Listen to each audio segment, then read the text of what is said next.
You're thirsty, so you crack open a soda can and take a few big gulps. Next thing you know, you're out of commission. Turns out, that can was contaminated with something nasty, like rat urine, and you had no clue. Just goes to show, you never know what might be lurking in that seemingly innocent drink. During transportation, storage, or handling, cans can pick up germs, bacteria, and dirt. When you drink straight from the can, those germs can easily enter your body. Cans are often stored in warehouses and rarely get a good cleaning before they reach you. Warehouse conditions can be pretty gross. Think rats running over them and less than ideal hygiene. To stay safe, it's a good idea to clean cans before drinking from them. Experts suggest giving them a quick wash with soap and water to avoid contamination. Studies have shown that unwashed bottles can be full of bacteria, so this step is really important. Now, quick question. Who's taken out more people, sharks or vending machines? Surprisingly, vending machines have a darker history. Let's dive in. But first, let's define what counts as a vending machine casualty. We'll rule out things like expired snacks or electric shocks. Those aren't the machine's fault. What we do count are incidents where someone was severely harmed or, what's worse, passed away from rocking or tilting the machine. For sharks, any fatal encounter counts. In a 1995 report, there were 2 severe incidents that ended up in demise and 1 serious injury linked to vending machines. Since 1978, there have been at least 37 such incidents and 113 injuries, which gives us about 2 fatalities per year. Compare that to 1 shark-related incident in 2021. However, this data is quite old. Since 2008, there haven't been any reported vending machine incidents. Why the drop? It could be due to warning signs and credit card readers reducing the need to shake machines. But remember, your risk varies based on where you live and your habits. In the end, the vending machine versus shark comparison isn't quite accurate anymore. Today, you're more likely to have a serious encounter with a shark than a vending machine. But the point remains, sharks aren't the bloodthirsty hunters they're made out to be. So, someone pointed out your visible nose hairs, and now you're looking for ways to deal with them. You might think plucking is the way to go, but hold up, it's not as safe as you think. Here are 3 solid reasons to avoid plucking your nose hair. Your nose is full of delicate nerves, follicles, and plenty of bacteria.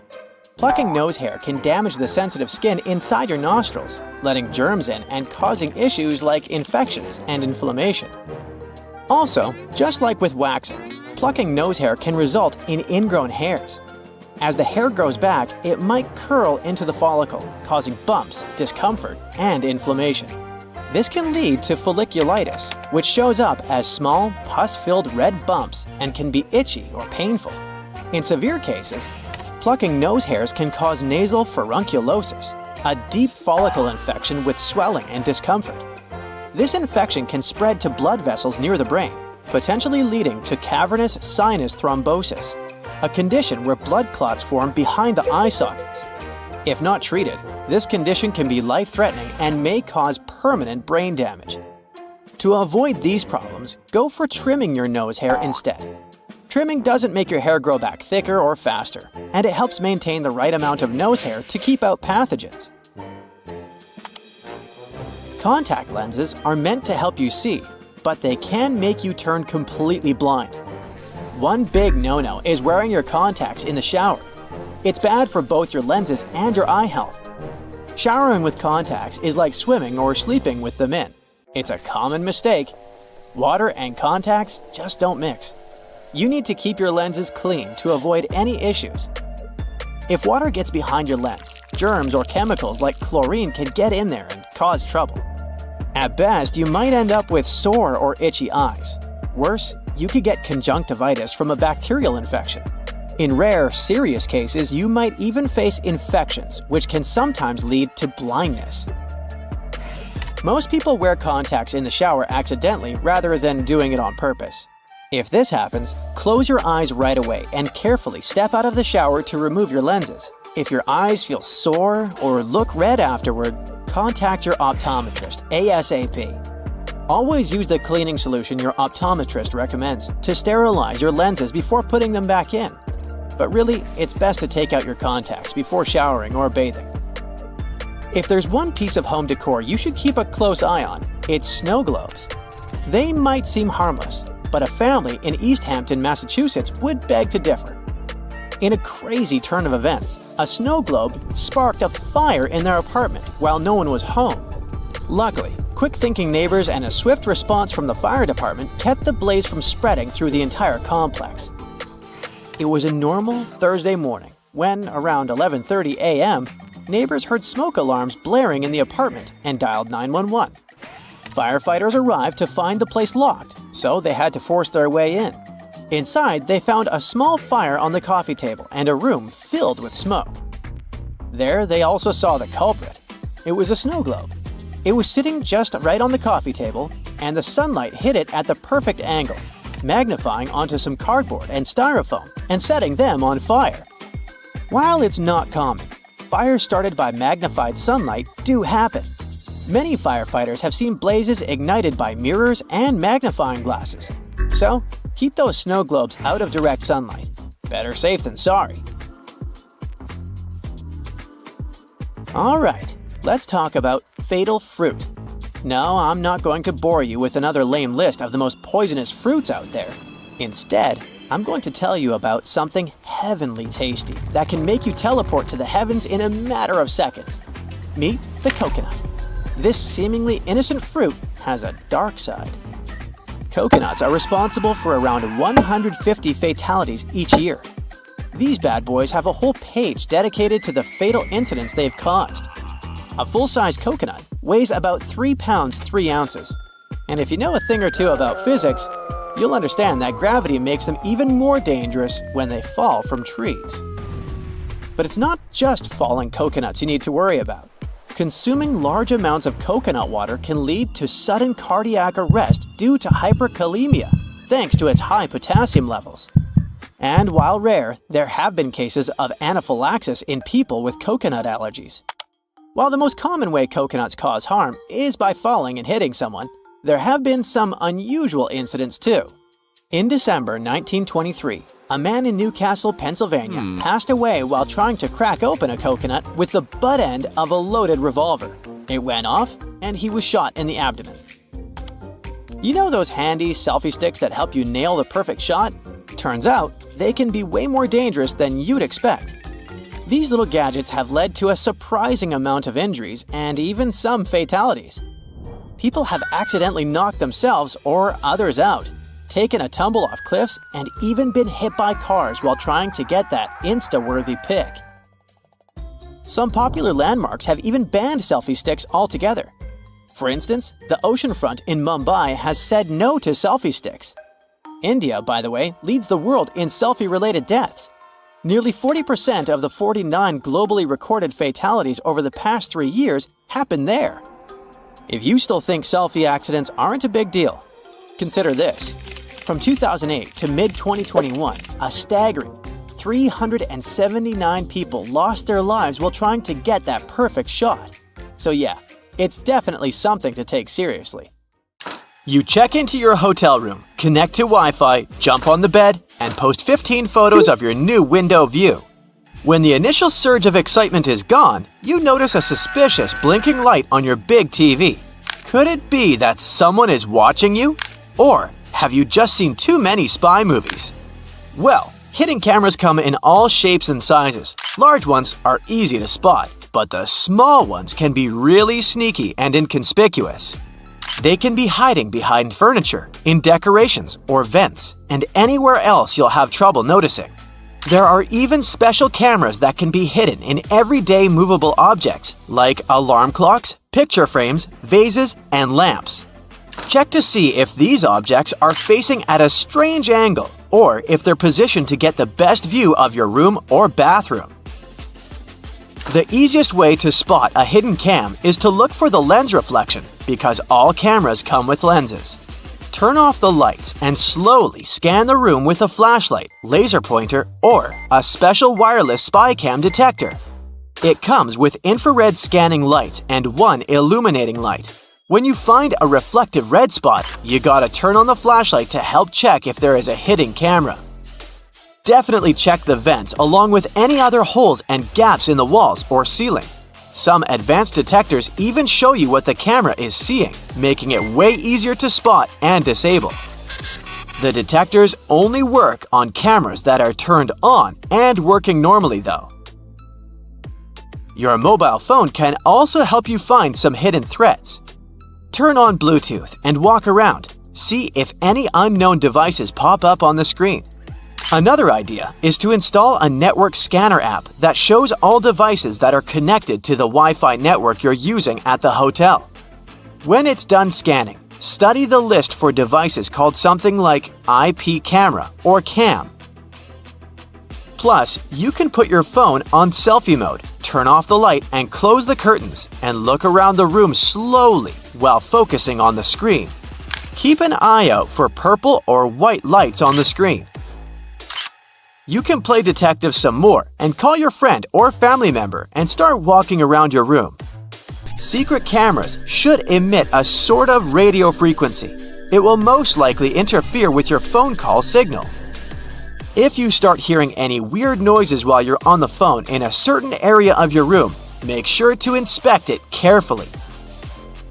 Check out the light switches, electrical outlets, lamps, and other objects you normally wouldn't pay attention to. If they look a bit crooked, have a hole, or seem misplaced, it could be a sign that someone tampered with them. Many spy devices need wires, and whoever installed them had to hide those wires, often behind the vinyl baseboard. That's why the place where the floor and the wall meet is another area you should check. Ridges, bumps, or discoloration could be a sign there's a microphone hiding there. The same goes for spots on ceilings and walls, even if they're not larger than a coin. If you do find a hidden camera or something looking suspicious, don't shy away and let the hotel administration or your booking service know about it. Don't try to touch or move the device yourself. If the hotel denies everything, contact local law enforcement. After you've scanned the room for cameras, check out the mirrors. Someone could be watching you from the other side. First, see if the mirror is built into the wall or can be adjusted. If the mirror is semi-transparent, it will be built into the wall. You can do a simple test to check the mirror. Press your fingertip against the glass and push firmly enough to leave a fingerprint as you move your finger away. Study the fingerprint. If there's a small gap between the print and the mirror where the glass should be, then it's just a mirror. On a semi-transparent mirror, there will be no gap. Another way to check if your mirror is semi-transparent is simply to tap the glass. If someone is watching you from the other side, the mirror will make an empty sound. A double mirror needs a brighter light on the other side than on yours. Get close to it and cup your hands around your eyes. Do you see some light behind the mirror? If so, you might have an unwanted audience. Before you leave your room or go to bed, make sure every door is securely locked. By every door, I mean not only the entrance to the room, but also the door leading to the terrace, if you have one. You can bring a portable door lock with you for extra security if you're staying in. You could also start a little DIY project and wrap a belt or a bag strap around the arm that pushes the door shut. Buckle it up and wrap it around several times for an extra layer of protection. Another idea for when you're about to nap or go to sleep is to build a pyramid of stuff by the door. Glasses and mugs will do perfectly. If someone tries to get inside while you're sleeping, there'll be some serious noise. Intruders prefer to keep it low-key, so they're highly likely to give up on robbing you straight away. If you travel with some valuables and don't feel comfortable leaving them around the room, you could put them in the safe inside your room. But because those safes use passcodes instead of physical locks, someone from the hotel has to know the master code to unlock it, just in case. So, you can bring your own safe with you instead. You can find the ones looking like books on Amazon, for example. They're made of strong metal and textured paper. They come with a combination lock and have enough room to fit your passports, cash, and jewelry. In case you have to leave your laptop in the room and want to make sure no one plugs in a USB drive to steal your data, here's what you can do. Leave a bottle of water or some other item next to the USB port. Measure the distance. Let's say it's 1 thumb length away. For someone to plug in their device in the laptop, they need to move the bottle. You can take it one step further and drop a pen parallel to the laptop under a certain angle. You can measure the angle with your smartwatch or phone using the compass app. Again, if someone moves it, you'll know. Even something as simple as a "Please do not disturb" sign can help you figure out if someone entered your room while you were away. Make it look like you left in a rush and the sign accidentally stuck between the door and the door frame. If you come back and the sign is hanging freely, then someone must have ignored it and tried to disturb you. In that case, you can contact reception and ask to send someone to enter the room with you to keep you safe. If you care about the cleanliness of your room as much as you do about your belongings and your personal safety, this one's for you. Hotel housekeeping workers normally have up to 20 rooms to take care of on an 8-hour shift. It means they'll have no more than 30 minutes for your room. It gives them enough time to make the bed, clean the floors in the room and the bathroom, empty the trash bins, and dust all surfaces. But they rarely have the time to take care of smaller objects like light switches, door and drawer handles, and remotes. And yes, these are exactly the objects you'll be in contact with the most. They can actually have more germs than the toilet. So if you want to be sure those germs won't land on your hands, bring enough antibacterial wipes to clean all those things before you touch them. Well, it's that time of year again, spring cleaning. Making your way outside, you grab the duster and broom to get rid of all those cobwebs on your windows. They don't stand a chance this time. Removing one cobweb after the other, you suddenly notice some weird-shaped mud stuck under the eaves and porch. What's this? It suddenly dawns on you. These have to be mud dauber wasp nests. You're probably thinking there's a swarm of them around with so many nests being side by side. Luckily, mud dauber wasps are solitary insects. Whew! All those little mud huts are filled with paralyzed spiders.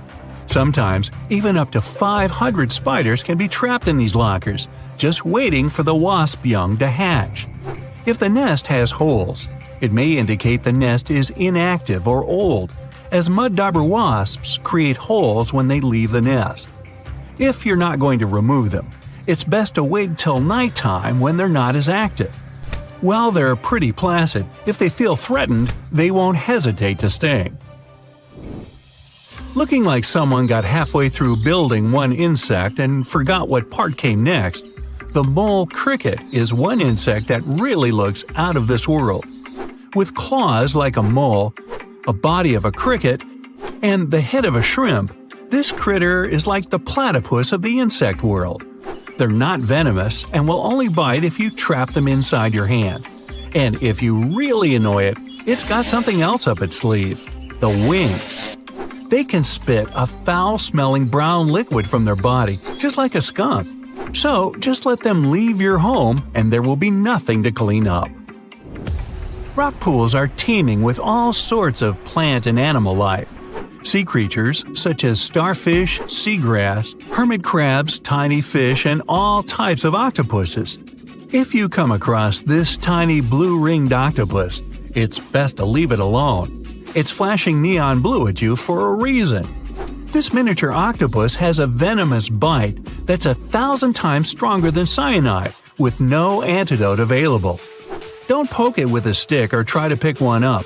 It's not worth the trip to the hospital or the morgue. Snakes on land are scary, but sea snakes are on an entirely different level. Found in the Indian and Pacific Oceans, there are about 50 different species of sea snakes, and they're beautiful as much as they're dangerous. Luckily, they don't seem to worry about us too much. The Dubois sea snake is arguably the most venomous snake in the ocean, with the big sea snake not far behind. Their venom makes a cobra's bite seem like a walk in the park. The venom of both these snakes is extremely dangerous. Good thing for us that their venom can take hours to cause any symptoms in humans. If they can bite through your wetsuit, that is. Now, if this fly lands on your arm outside, you might just scream a little. Hey, I wouldn't blame you. The scorpion fly, as its name suggests, has a curved tail that looks just like a scorpion stinger. But you can breathe a sigh of relief. This is only used for mating. It also has a long beak-like head that's used to feed after stealing insects from spiders' webs. To find the perfect partner, they love to give the equivalent of a box of chocolates and flowers, except theirs is saliva. How romantic. If you happen to be in Africa, you might just miss this large bird if you're not paying attention. The shoebill will just casually stand still as you walk right on by. Growing up to 5 feet tall with an 8-foot wingspan, the shoebill sounds like an apex predator, though it's anything but.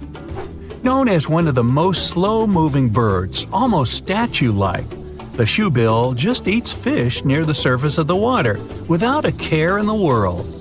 This bird isn't afraid of humans at all. While they won't naturally come over to talk about the weather, they'll allow us to get close enough for some photos. Now, if you hear a small squeaking sound while you're in the garden, it could be a mouse, a squirrel, or a rhinoceros beetle is letting you know that you are too close. They love to make a racket when bothered. With a giant scary horn on top of their head, they might seem like they're able to defend themselves with it, but that's not possible at all. That's only to move leaves and sticks out of their way, and to stop other males from coming into the female beetle's area.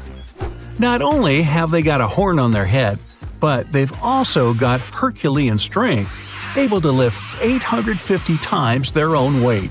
It's like you or me lifting 65 tons or 11 elephants. Hey, let's try it. Nah. Found mainly in China, the small tufted deer looks adorable with its tuft of hair. That is, until it turns around. Oh no, it's a vampire deer! Luckily, this animal doesn't want to taste your blood or wear a cape. Only males grow these during the mating season rather than antlers to fight over territories in female tufted deer. These fangs are more like elephant tusks than sharp teeth. Not only do they have fangs, but they're also known to bark like a dog and flee like a cat when they're scared. Red sky at night, sailor's delight. Red sky in the morning, sailor's warning. No one said anything about a red tide, though. The red tide is a toxic algal bloom that rises up from the seafloor after particularly bad storms. This algae looks a lot like spilled ketchup or rust in the water, but it's much worse for the life around it. Fish and marine life will try to escape once exposed to the toxic algae in their water. It's not particularly harmful to humans who are exposed to it, but if you eat seafood contaminated with its toxins, things can become a bit more serious. So, if the sea is red, just stay out of the water. Some spiders love to show off with bright colors to show they're dangerous. Not the Sydney funnel web spider of Australia. This glossy black spider doesn't need theatrics to prove it's tough. These bad-tempered crawlers cause serious alarm when they decide to bite us. It can shut down our entire nervous system in as little as 30 minutes. Making their web in any shelter, like old logs, shoes, or even garden gnomes, the funnel web spiders like to live close to our surroundings for easy food. When they get tired of an area, they just leave their web behind and wander off to find somewhere new. Perfect. Some say honey badgers don't care, and I think they might be right. When you're brave enough to take food away from a jaguar, lion, or hyena, hey, what do you got to fear? These tough relatives of the weasel aren't just ferocious, they're super smart. Known to even use tools to escape from enclosures. Objects like rakes, stones, and mud just become things to climb for freedom. Aside from their physical similarities to the skunk, The honey badger also boasts a dangerous gland in its tail containing a powerful stink machine. So they're tough, stinky, have extremely stretchy and strong skin, and to top it all off, they've got a strong immunity to scorpions and snakes. The best thing to do if you walk into a honey badger is to leave it alone. What chance do we have? Ever heard of the fungus strawberries and cream? No? What about its other name, the bleeding tooth fungus? This fungus isn't toxic, but tastes so bitter that you might think twice about trying some. When young and growing, this white mushroom appears to have red jelly coming out of its pores. This sticky liquid is sap that's pushed up from taking on too much water. The adult mushroom is just a boring beige compared to this. Underneath the mushroom cap, where its spores are produced, it has a tooth-like structure, just to make it even weirder. Tasmanian devils have a reputation for being bad-tempered when threatened by a predator, fighting other males, or getting a place at the table for dinner. They're dubbed devils because of the teeth-baring, lunging, and one of the scariest shrieks you'll ever hear in the middle of the night. They'll also eat pretty much anything they can get a hold of, too. They don't habitually go for people, although they will defend themselves if they're cornered. With such a powerful bite, you wouldn't want to be on the receiving end. Good thing the Tassie devils would much rather escape as well.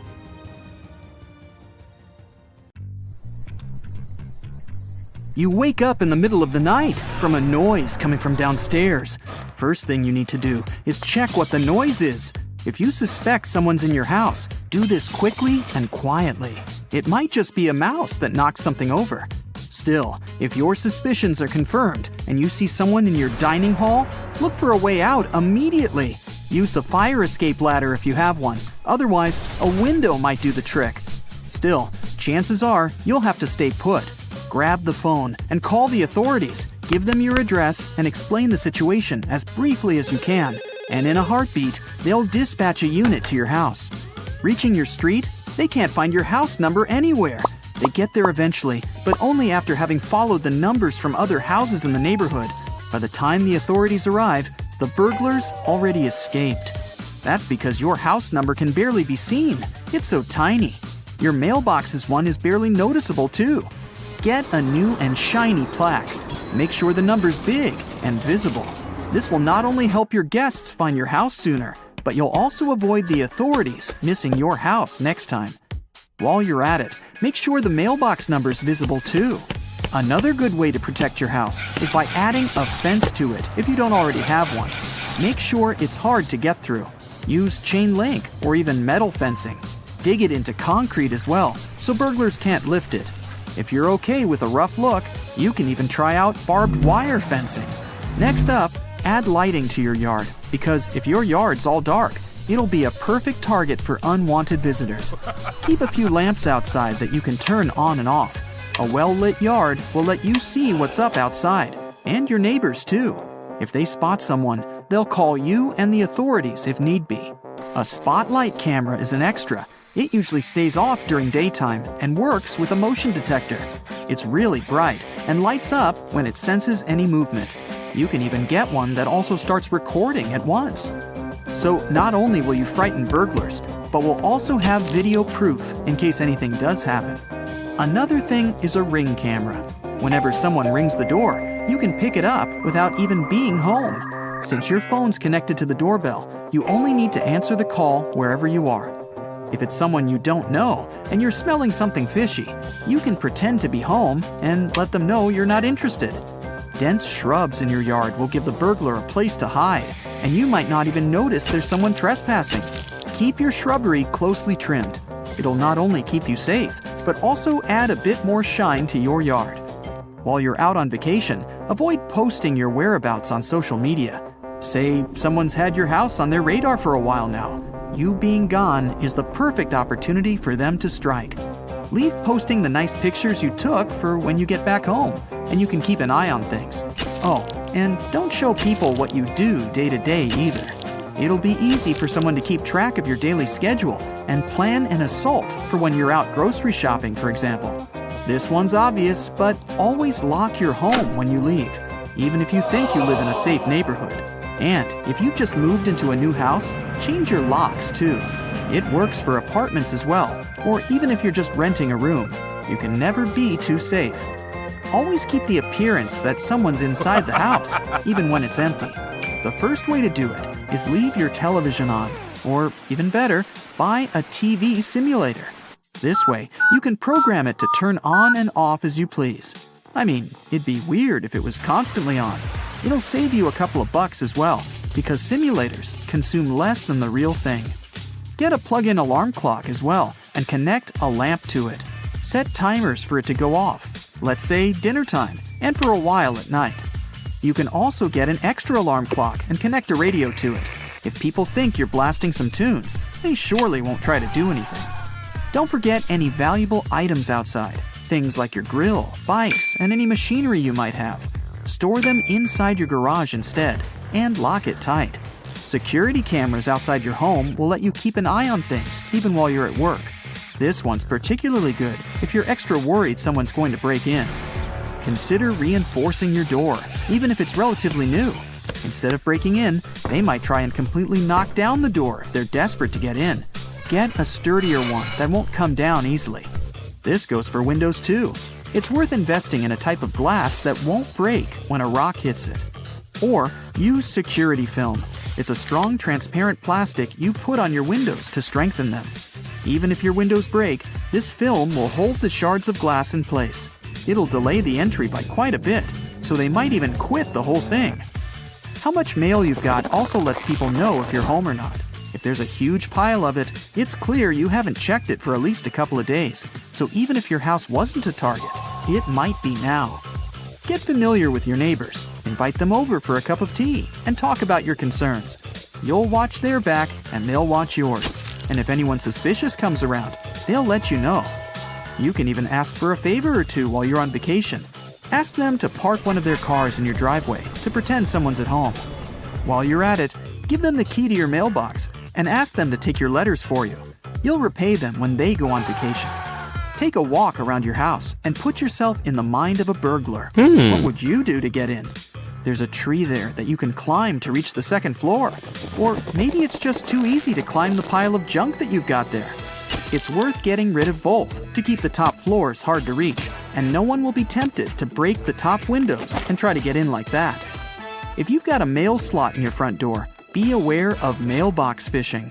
It's where a burglar puts a pole straight through the mail slot and fishes for keys, or maybe even tries to unlock the door. Get a mailbox cage. This way, if they try to do this, they won't get far. Valuables inside the house are another thing.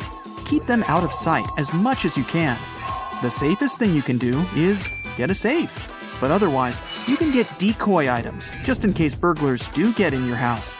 Keep a few fake gold bracelets next to your bedside table. They'll think they've scored big time when, in fact, they're going home empty-handed. If you've always wanted a pet, now's the time to get a dog.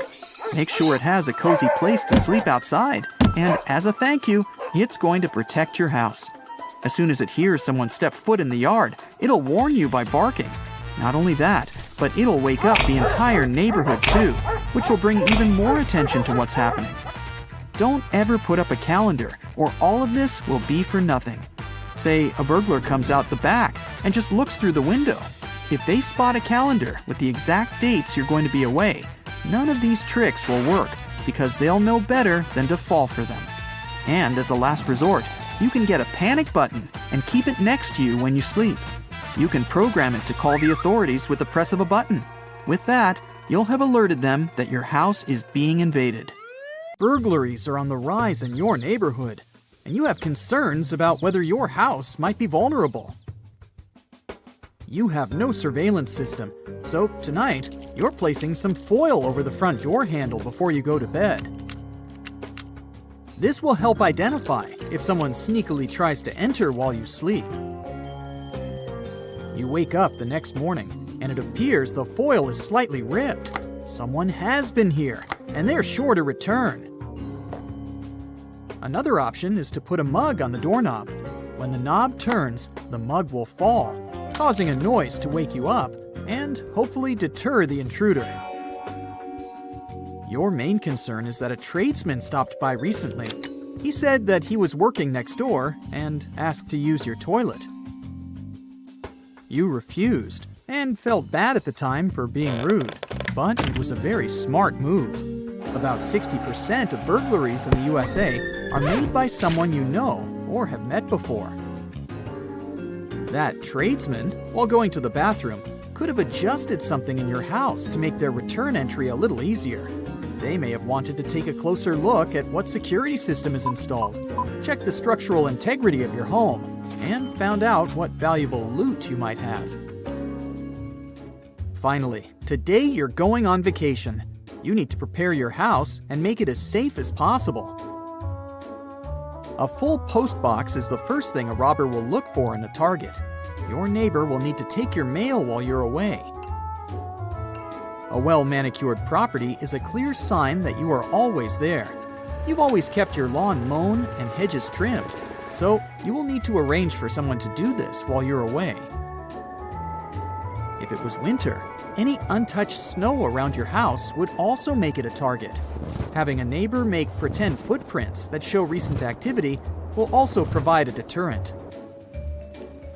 There are many types of hedges that act as a great first defense. Luckily, you have sharp-leaved shrubs along your fences. If someone jumps into your property and lands on a sharp or spiky bush, they will immediately cry out in discomfort. This will alert your neighbors of an intruder. And the foliage will also catch fragments of clothing that could be used as evidence later. In preparation for your trip the week before, you opened and closed your curtains at random times throughout the day. You made sure there were no clear patterns, so it won't matter if they're left open while you're away, just in case someone was scouting your property. Burglars spend several days walking or driving through neighborhoods, identifying the behaviors of each house. One thing they don't really like is a neighborhood watch. Criminals do their research before they start scouting and will avoid these areas. Something for you to organize when you get back. Now, move all your expensive electronics away from the windows so there's nothing of value in clear view. Put them inside a cupboard or a concealed room. Don't worry about TVs. They're too large and take effort to move. The criminals are more interested in the smaller devices, like an iPad and gaming devices. Put your small expensive items, like jewelry, in boxes and hide them away in a secret location. Surprisingly, a kid's room is a good spot. Burglars have admitted to never going into them, as there's nothing of value in toys. Take photos of all the serial numbers on your electronic devices and create an inventory for insurance purposes. 95% of break-ins are done by force, so it's time to reinforce your windows and doors. You can make it even more difficult for the crooks. Remove all stools, chairs, and ladders in the backyard and put them into your garage. Otherwise, they will help provide easier access points to higher entrances, like the air conditioner box. This is one of their favorites. Without a way to reinforce it, it's easy to tear off and creates an entrance. Don't make it easier for them with a step-up. Burglars can break down a weak door within 1 minute. Install a metal frame instead of wood for more support. The hinges and lock should have adequate strength to withstand being kicked long enough until they give up. With the lock as the remaining weak spot, this can easily be picked by an experienced thief. A simple protection lock that holds it in place will make sure it won't budge. The hinges on your garage door swing outwards, which makes it vulnerable and can be accessed by taking the pins out of the hinges. Replace them with tamper-proof pins so they can't be removed. And lastly, the garage overhead door is one of the first places a burglar looks to access. They don't have a lock that fully secures them. Attach a padlock on the latch connecting it to the track, holding it in place. Your garage door doesn't have this option, so drill a hole in the track just above one of the rollers and attach a padlock. Robbers are scared of dogs, the territorial and loyal guardians of the house. A survey found that most houses burgled didn't have dogs because thieves don't want to draw attention during a heist. Unfortunately, you don't own one, but just placing a dog bowl outside the front door will discourage them. Burglars have adapted their craft with technology. 4 out of 5 criminals use social media like Facebook, Twitter, and Google Maps to find their targets. Even sharing a photo with a house key in it is enough for a burglar to create their own key by zooming in and taking the exact measurements. Make sure your wireless network is secure and use a new, much stronger password while away. You're not only vulnerable to physical objects being stolen. Valuable data like passwords and access codes can be taken through your network. And there's also the threat of infecting devices through malicious malware. You can also remove the vision of your house completely from Google Maps. Type in your home address, find the street view of your residence, press the Options button, and select Report a Problem. You'll be taken to a screen with an image of your home, with the option to move a red square to cover your property. Request it to be blurred under the option My Home and enter your exact address. It will only take a couple of days to be processed. Don't leave the radio on while away. It won't help. Through the burglars' method of scouting houses, they take note of radio and TV sounds. When they return, they check if they're still on, which just makes it easier to confirm that no one's home. An alternative option to show active presence at home is by making your own audio, something that plays ambient noises randomly throughout the day, with footsteps, conversations, and a dog barking. Leaving your lights on is also not a good idea. Someone spying will notice your house easier, especially at night, and you'll be further robbed on your electricity bill. You're just about ready to leave on your vacation and need to take the trash out. If you have some large boxes, break them down so they can fit inside the bin. Hide any clues about what valuables you recently received. Last check, all the doors are locked and no windows are left open. Now you can finally enjoy your trip. But as you enjoy yourself in your picturesque location, leave any snaps on your phone while you're over there and post them online only when you return. If you do share your photos while you're away, it will have made all your preparations pointless. Every criminal in the area will know you're not home. But with 2.5 million houses burgled annually in the USA, a house without a modern security system is 300% more likely to be broken into. When you get back from your break, it will be a great idea to install one. Did you know that most break-ins take place in the middle of the day? The FBI says burglaries happen midday because people are outside the house. Don't let your home be an easy mark for theft. Here are 10 tips to protect your home and some security items you might need along the way. Number 1 on our list is portable door locks. They aren't just designed for regular houses. Let's say you stay in a rented house where other guests also come and go. You can carry one of these portable locks with you. Many rooms have secondary locking mechanisms besides the regular lock, like security chains attached to the door, but you shouldn't always rely on them. These mechanisms are only held by screws. It means they're easy to dislocate. There are many portable lock models, so what should you look for? Ease of use is the key for installation and removal in case of emergency. Most inward swing doors are suitable for these items. Add-A-Lock is a good example. You can find it on Amazon. It's fairly inexpensive, has a versatile design, and most importantly, comes in one piece. It takes seconds to upgrade your safety. You insert the claws into the door strike plate and then close the door. It'll be held in position with a handle. There you go. Burglars don't hang out in your house or bother stealing heavy stuff like TVs. They want to get in and out in under 10 minutes. What you should do is take some precautions to slow them down. Laminated glass is great for this. You should consider investing in it. Normal windows that are made with tempered glass can shatter easily, but laminated windows are like shields. They can crack but not break apart. Instead of making smashing noises and grabbing attention, the burglar will probably leave. The structure of laminated glass is different from the regular one.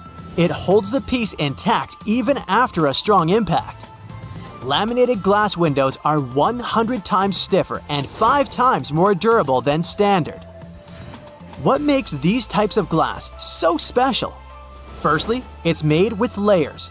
There are 2 layers of glass, and there's a vinyl material in between that helps keep the 2 layers intact. As a bonus, laminated ones have a soundproofing feature. 2 birds with 1 stone.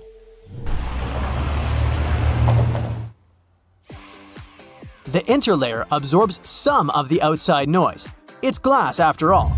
Aren't we going to see the vinyl layer? That might be the question that popped into your head.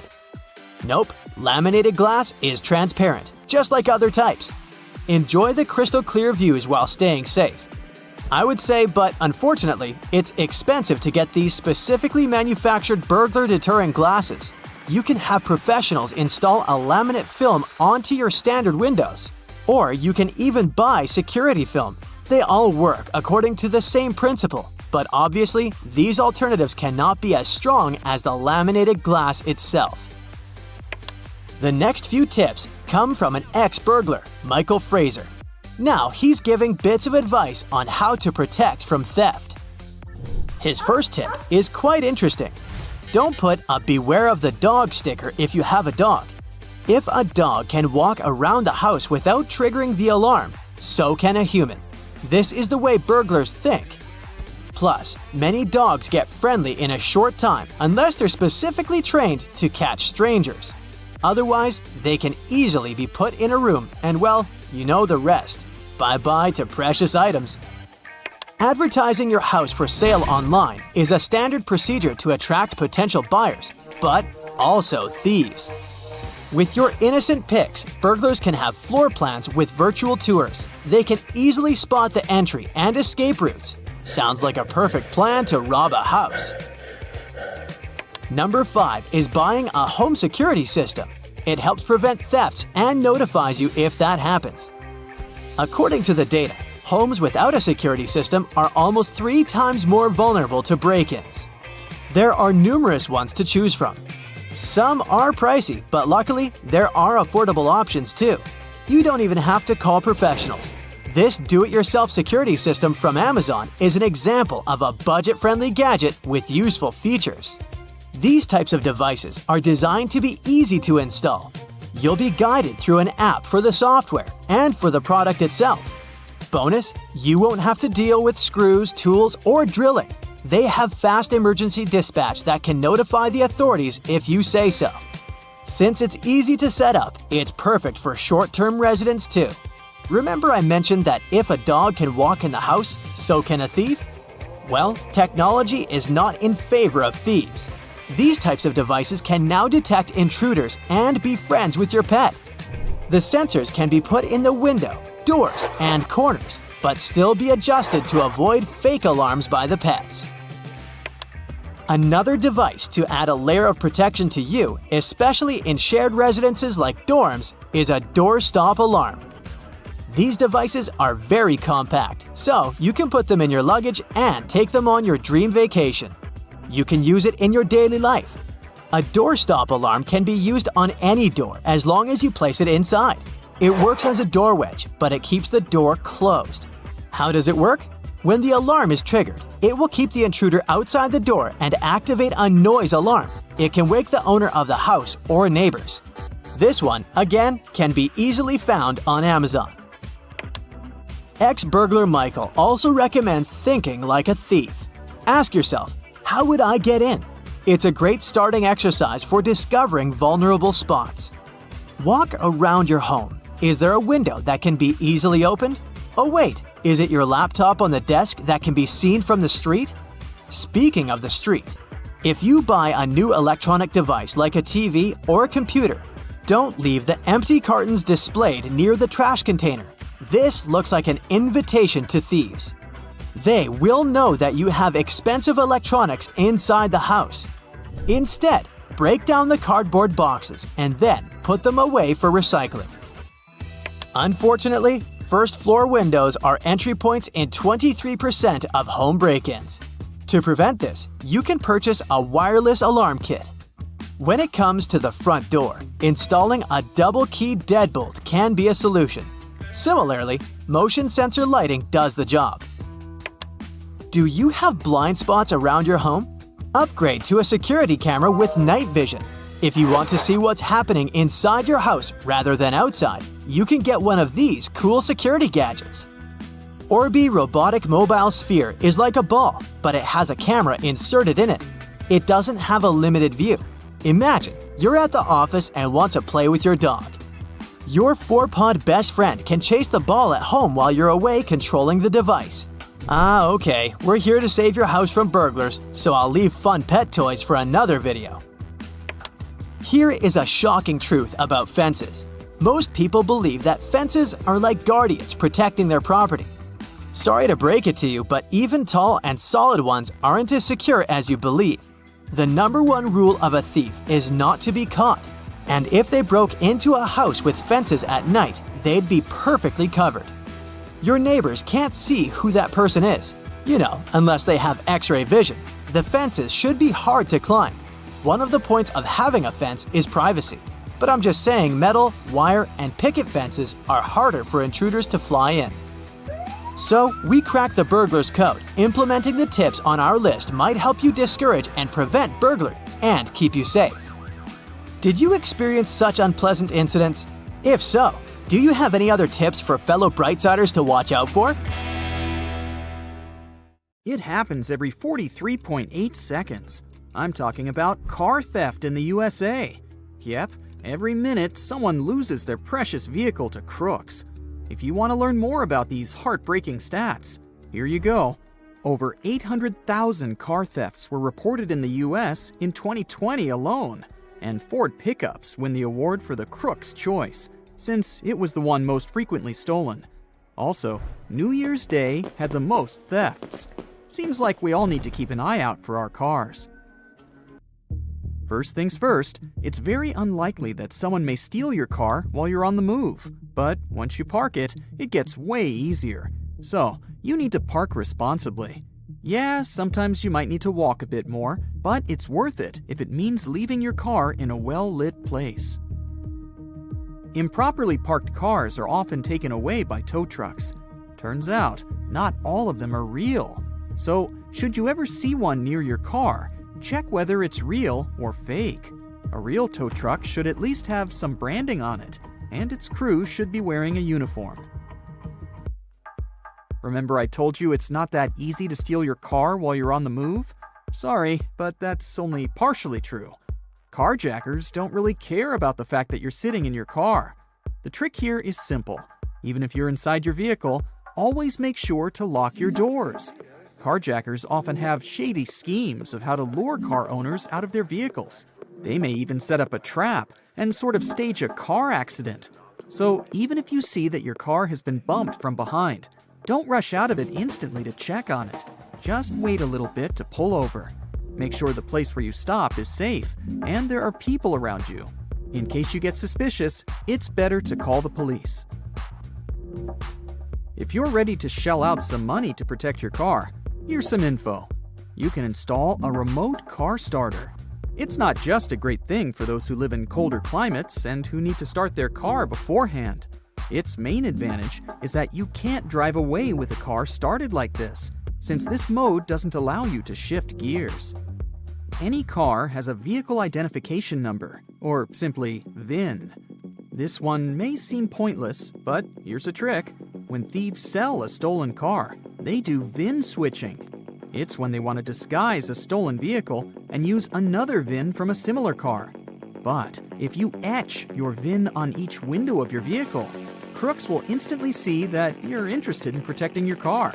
Plus, such a vehicle will seem spoiled for them. After all, they'd have to do the VIN switching, plus they'd have to come up with a plan on how to fix the windows, as they have the VIN etched on them. They'll probably need to change the windows altogether, and that's pricey. So reselling such a car would appear too time-consuming for crooks, and they aren't willing to put in that much effort. Come on, these guys don't even work. They're way too lazy to deal with those windows. By the way, some specialists can do this etching for you, so you don't have to deal with it yourself. By the way, if you want to buy a used car, a VIN can help you a lot. Some cars are sort of cloned, which means their VIN isn't real, but was simply added to the plate manually. So you have to check all the documentation before buying a used car. Pay special attention to the DVLA V5 documents and make sure that the VIN there coincides with the VIN on the vehicle. Here's another protection gadget. It's called a smart car alarm, and its sound is even nastier than the sound of an alarm clock. It can do two things. First, it makes a super loud sound that can both scare away intruders and attract witnesses. Second, it can send you an alert in case you somehow don't hear the deafening sound it makes.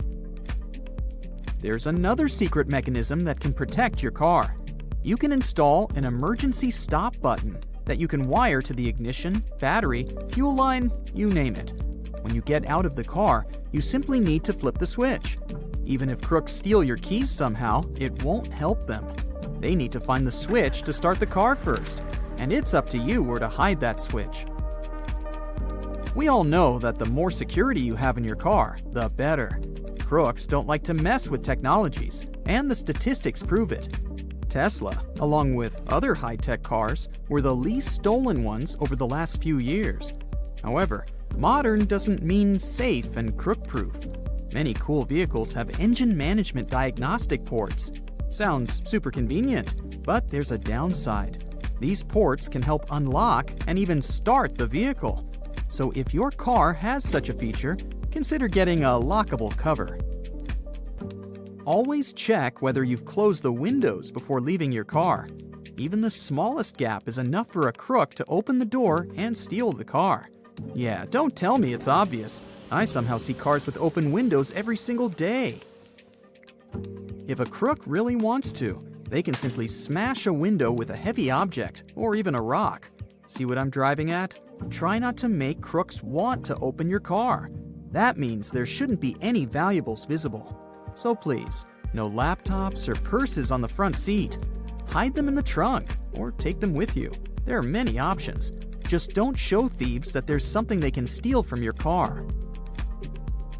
Keeping a spare key in the glove box isn't the best idea either. Crooks know where to look for it. It's really simple. They've opened the car, which isn't that complicated, and they just open up the glove box, and they're free to drive. So let's say you still keep your valuables in the car and a spare key in the glove box, because, you like it that way. Well, consider installing a steering wheel lock. It's probably not that functional, but experts believe it's a working visual deterrent. Remember how thieves are sort of lazy and don't want to mess with various gadgets? Specialists claim that crooks are more likely to pass by a car that has a steering wheel lock on it. So even if a crook still wants to drive your car away, they won't be able to. Plus, it's not that easy to remove it. Now for the most obvious tip. It's CCTV. There's a variety of such cameras today. They have night vision modes, people detection functions, and really high resolution. Literally anything you might need. A real camera can help you watch your car 24/7. But in case you don't feel like spending money on that, you can install a dummy and hope that the thieves won't figure it out. Okay, let's imagine the worst. Someone ignored all of these simple tips and got their car stolen. What should they do? First, they need to provide all the information to the police. So make sure you know the color. I know, it's easy, but please don't use complicated wording while describing the car color. Like, it's not moss, but rather dark green. You also need to know the year, make, and model. Make sure you remember all these. The police will also need to know your license plate number and VIN. If you don't remember the VIN by heart, write a note on your phone just in case. Oops, another burglary in the US has just occurred. Wait another 22.6 seconds and there will be another one. Hey, no need to worry about your property. Forewarned, forearmed. Let's explore a few tips on how to protect your house. A mere sticker can contribute a lot to your house's safety. For instance, you can use a sticker that says you have a home security system, even if in reality you don't. It may not sound convincing enough, but still, burglars prefer not to mess with such houses. Just one more tip here. Make sure the sticker looks true to life, so a makeshift sign won't do. It's better to fork out some money and grab a real-looking sticker. Another smart trick is to leave a pair of really large shoes on the porch so that the burglars could clearly see them. It will make them think someone big and dangerous lives there, and they won't fancy meeting them. Right, now let's inspect your door. I hope you don't leave the keys under the doormat. The only things you can leave under the mat are the cookies or chips. This is a fun way to see if someone was visiting you while you were away. However, the trick doesn't give you a 100% guarantee. It might be a mailman, a delivery guy who got the wrong door, or even a random dog hanging around your porch. Yeah, cookies feel better in your stomach, not under the doormat. Okay, you're back home from work. It was a tough day and you're tired. You leave the keys in the keyhole and completely forget about it. Right, the main thing is that you've locked the door and the keys are inside. But who said there is no burglar in the bushes targeting your house? Technically, it might be impossible to insert a dupe and get in if there's a key in the keyhole. But these guys are well equipped and have a whole assortment of hooks to lure the key out. You know what happens next? They can seep into your house as silently as ninjas and grab all your valuables while you're peacefully sleeping. A lock that can only be closed from the inside and can't be opened from the outside seems like a good solution. When moving to a new place, even if you didn't buy it but rent it, make sure to change the locks. Who knows how many copies of those keys there are? As for renting, you never know who lived there before you moved in. Also, if for some reason you accidentally left your keys in the front door for some time, the best thing to do is to change the lock. Yeah, probably nothing bad will happen, but still, it's better to play it safe. Plus, not only should you stop leaving the keys in the door, but you also shouldn't leave them on display. Maybe it's better to bring the keys to the living room instead of keeping them near the front door. Sometimes, burglars can use not only your door, but your window too. Mind your trash, especially if you throw away some pricey stuff packaging. Don't let the thieves know what you purchased and how much you paid for it. Also, your trash may contain some essential information about your personal data, credit card details, and so much more. Keep an eye on your mailbox. Make sure you have a lock on it. Thing is, burglars may be quite interested in your mail contents, so the secret is simple. Keep the mailbox locked and make sure you shred any personal data-related papers. Now let's inspect your front lawn. Hey, I can see something compromising. I'm talking about these large bushes. Yeah, I know you don't have time to trim them. The larger they get, the more space there is for the burglars to hide. Plus, if someone sees untrimmed shrubs and trees in the front yard, they might think nobody's home. You see the point, right? Okay, let's say you ignored all the previous tips and burglars broke into your house. The most interesting thing for them is surely cash. If you don't have any cash at home, you can skip this tip. But if you have valuables, get creative. Cash can be stuffed into a plastic bag and hidden in a large container with some leftovers. Also, you can place that plastic bag into an old detergent bottle you keep in the storeroom or the kitchen. Burglars aren't likely to look for your stash there. A couple of don'ts here. Hiding cash or jewels in a prescription pills container isn't that smart. And yeah, a freezer isn't the best option either. Many burglars like to check it in the first place. Time to see if you keep your keys right. If you keep your car and house keys together, you might want to reconsider it. First off, imagine you lose them and burglars somehow know where you live. Not only will they grab what they want, but they'll also have a vehicle to transport all your hard-earned belongings. Keep an eye on your garage keys, especially if it's possible to sneak into your house through your garage.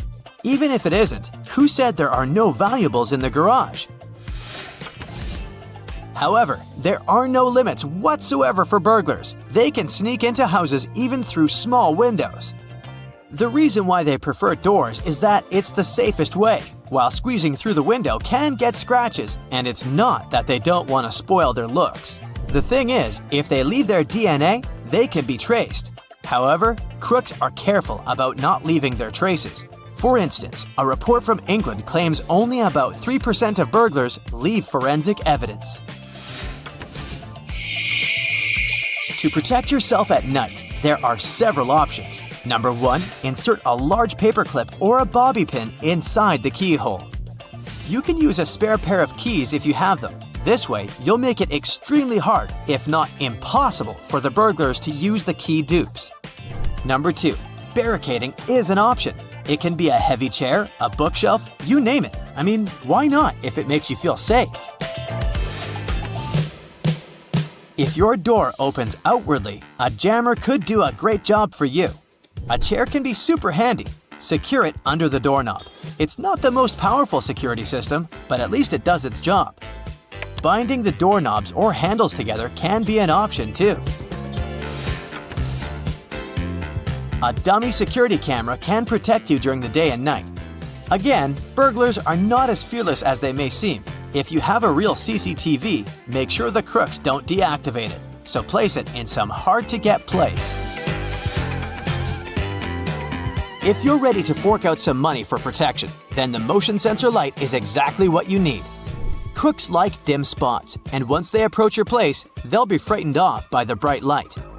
This solution works as long as the burglars know you're home. In case they're sure you're away, it's way less efficient. TV and radio timers are another trick. With their help, you can imitate your home even if you're not. A perfect match for the motion sensor light. This trick can help outsmart some burglars, but again, it doesn't give a 100% guarantee. Some of them aren't afraid to break in, even if the TV's on. What about live alarm systems? This can be real or fake too. I'm talking about dogs. Remember the trick with the boots? You can do the same with a dog if you don't have one. Leave a large bowl on the porch, but make sure it all looks real. I mean, the bowl should not look untouched and brand new.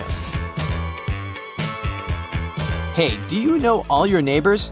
If not, it's high time you baked some cookies and visited them to know them better. First, the crooks don't really like to operate in areas where few people know each other and care for each other. This way, their chances of being spotted and reported are extremely high.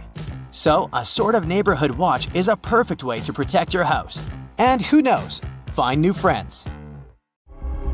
You park your car in a dark alley, lock it, and leave it for just a couple of minutes to go grab a coffee. When you come back, your beloved vehicle is no longer there. A siren sounds. Oh wait, that was the alarm. Phew! Luckily, that was all just a dream, and you can help it to never come true. First of all, you can install a steering wheel lock in your car.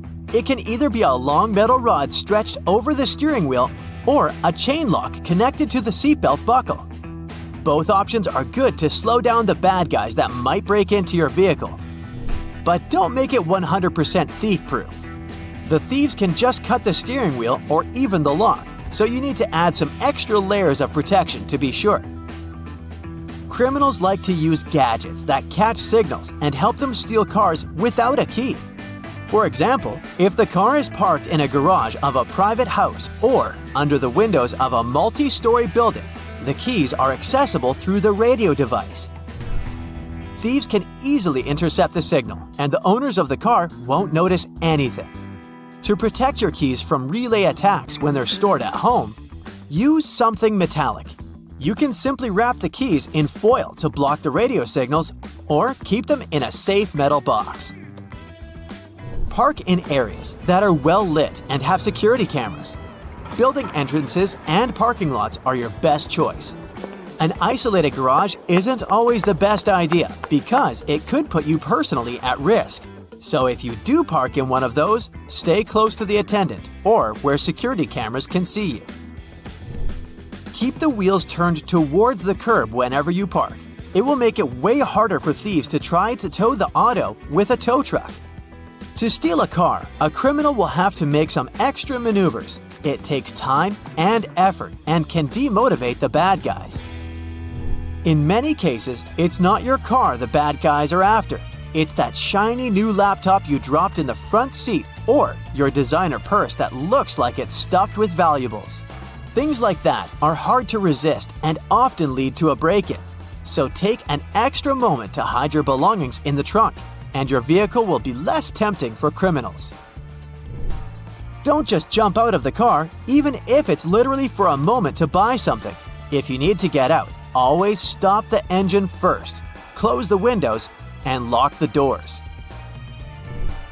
Storing your vehicle registration in the car is a good way to make the lives of thieves easier. They can present it to police officers in case they get pulled over. Your insurance information and VIN can help them get new keys to unlock the car, no problem. If you aren't the only person using the car, find some secret place to hide the registration and only tell the people you trust 100% about it. You can also take a photo of your title registration and insurance information and store them on your smartphone. Another option is to make copies of those important docs and keep them with you.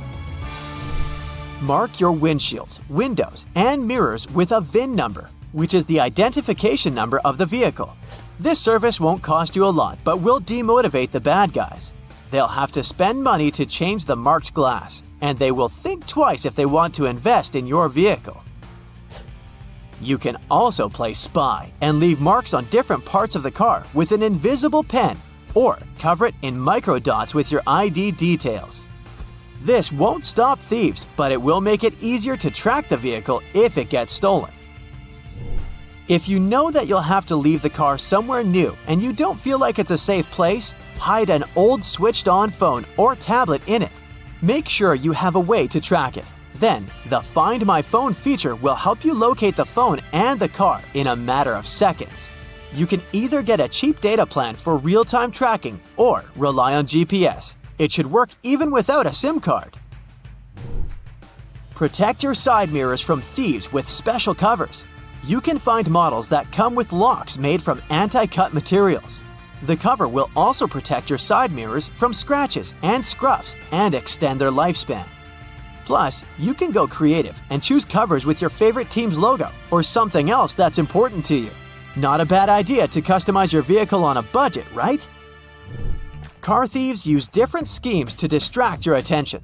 A piece of paper stuck to the rearview window, a plastic bottle over the wheel, or a shirt on the trunk of your car. These and other small things will likely get you out of the car. The bad guys can also pretend to be nice and helpful and to tell you to pull over because there's something under your car. The idea here is, again, to get you out of your car and let them steal it. So instead of going out, close the windows, lock the car doors, and don't go out if there's someone suspicious hanging around. Criminals aren't the only bad guys who can do your vehicle harm. Harsh winter weather can be a problem too. If you don't want to find your wipers stuck to the windshield and scrape them off every morning, leave them up when you're not driving.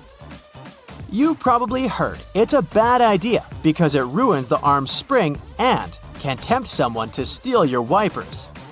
Don't worry, the springs don't lose their elasticity, and there aren't really many people who are after your wiper blades. In case you forget to put the wipers up and find them safely stuck to your windshield, try running the AC. Cold air will defrost the windows just like warm air. It works by dehumidifying the air. If your lock is frozen and you can't get inside your own car, treat it with some hand sanitizer.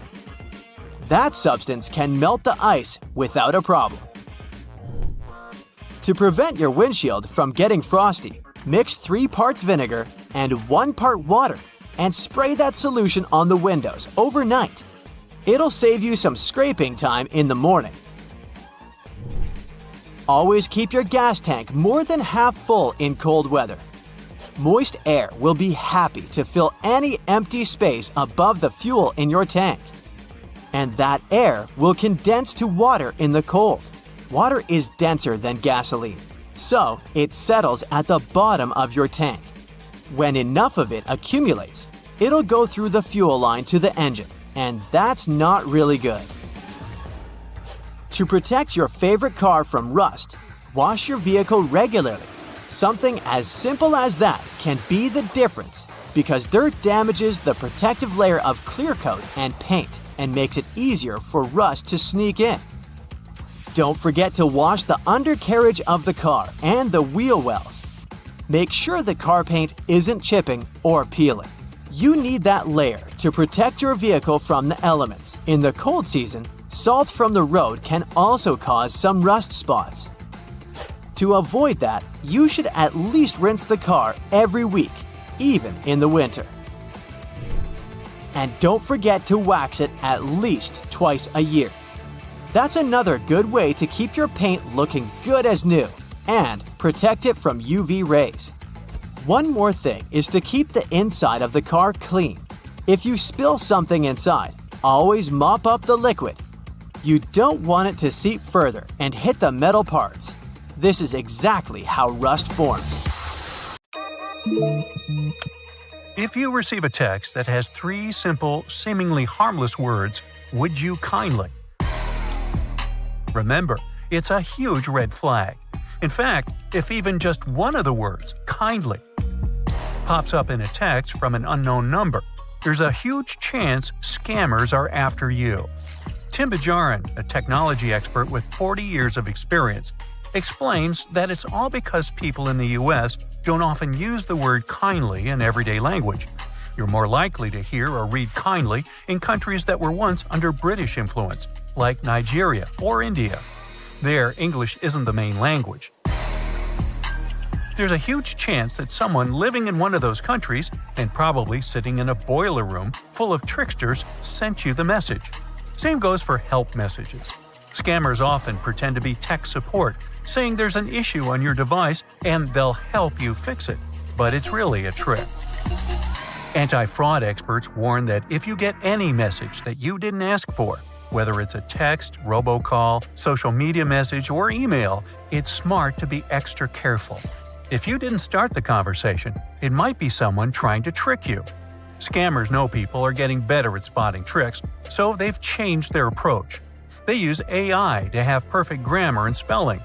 They might start with a friendly message like, "Did I miss you today?" or "Hi, how are you?" or "I'll be late for the meeting." If you reply to these messages to say they've got the wrong person or ask who they are, they'll try to fool you somehow. Scammers use these friendly openers to build trust and pretend to be nice. Once they win over your attention, they might ask you to invest in something like cryptocurrency, or say they're in trouble and ask for gift cards, but it's all a trick. The best you can do with any random message you didn't expect, whether it's a text or email, is to just delete it. If the message says it's from someone important, like your bank or the IRS, don't click on any links or open attachments. If you're unsure whether the message is real, you should log in directly to your account at the official website, not through any links in the message.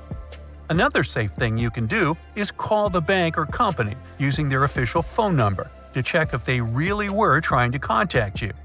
It's important to report scam messages because law enforcement can use the information to see how big the problem is and put more effort into solving it. Another big scam that's happening more and more lately is the pig butchering scheme. But don't worry, no pigs are involved. It's called that because scammers spend some time fattening up their target first. They start talking to you on social media or a dating app and become friends, or even act like they're interested in a relationship with you. They chat and get close over weeks or months, and then, once you trust them, the scammer suggests investing in something that sounds promising. It could be a new cryptocurrency or a special stock trading site. When you invest a lot of money, hoping to make even more, the scammer then butchers the relationship and disappears with all the money. So, you gotta double-check any online investment opportunity and try not to share too much personal information with new online friends. Now, in a job offer scam, you might get an email about a job that sounds interesting, even though you didn't apply for it. Here, you need to remember the golden rule of safe online surfing. If the offer sounds too good to be true, it probably is. The job is often something unusual, like being a mystery shopper or a position that doesn't require any special skills. If you say yes, your new employer will send you a check or money order to pay you, but the amount will be way more than they promised. They then tell you to keep part of the money and send the extra back to them. And here comes the trick. That check or money order they sent you was fake. So, when you send them the extra money, you're actually sending them your own money.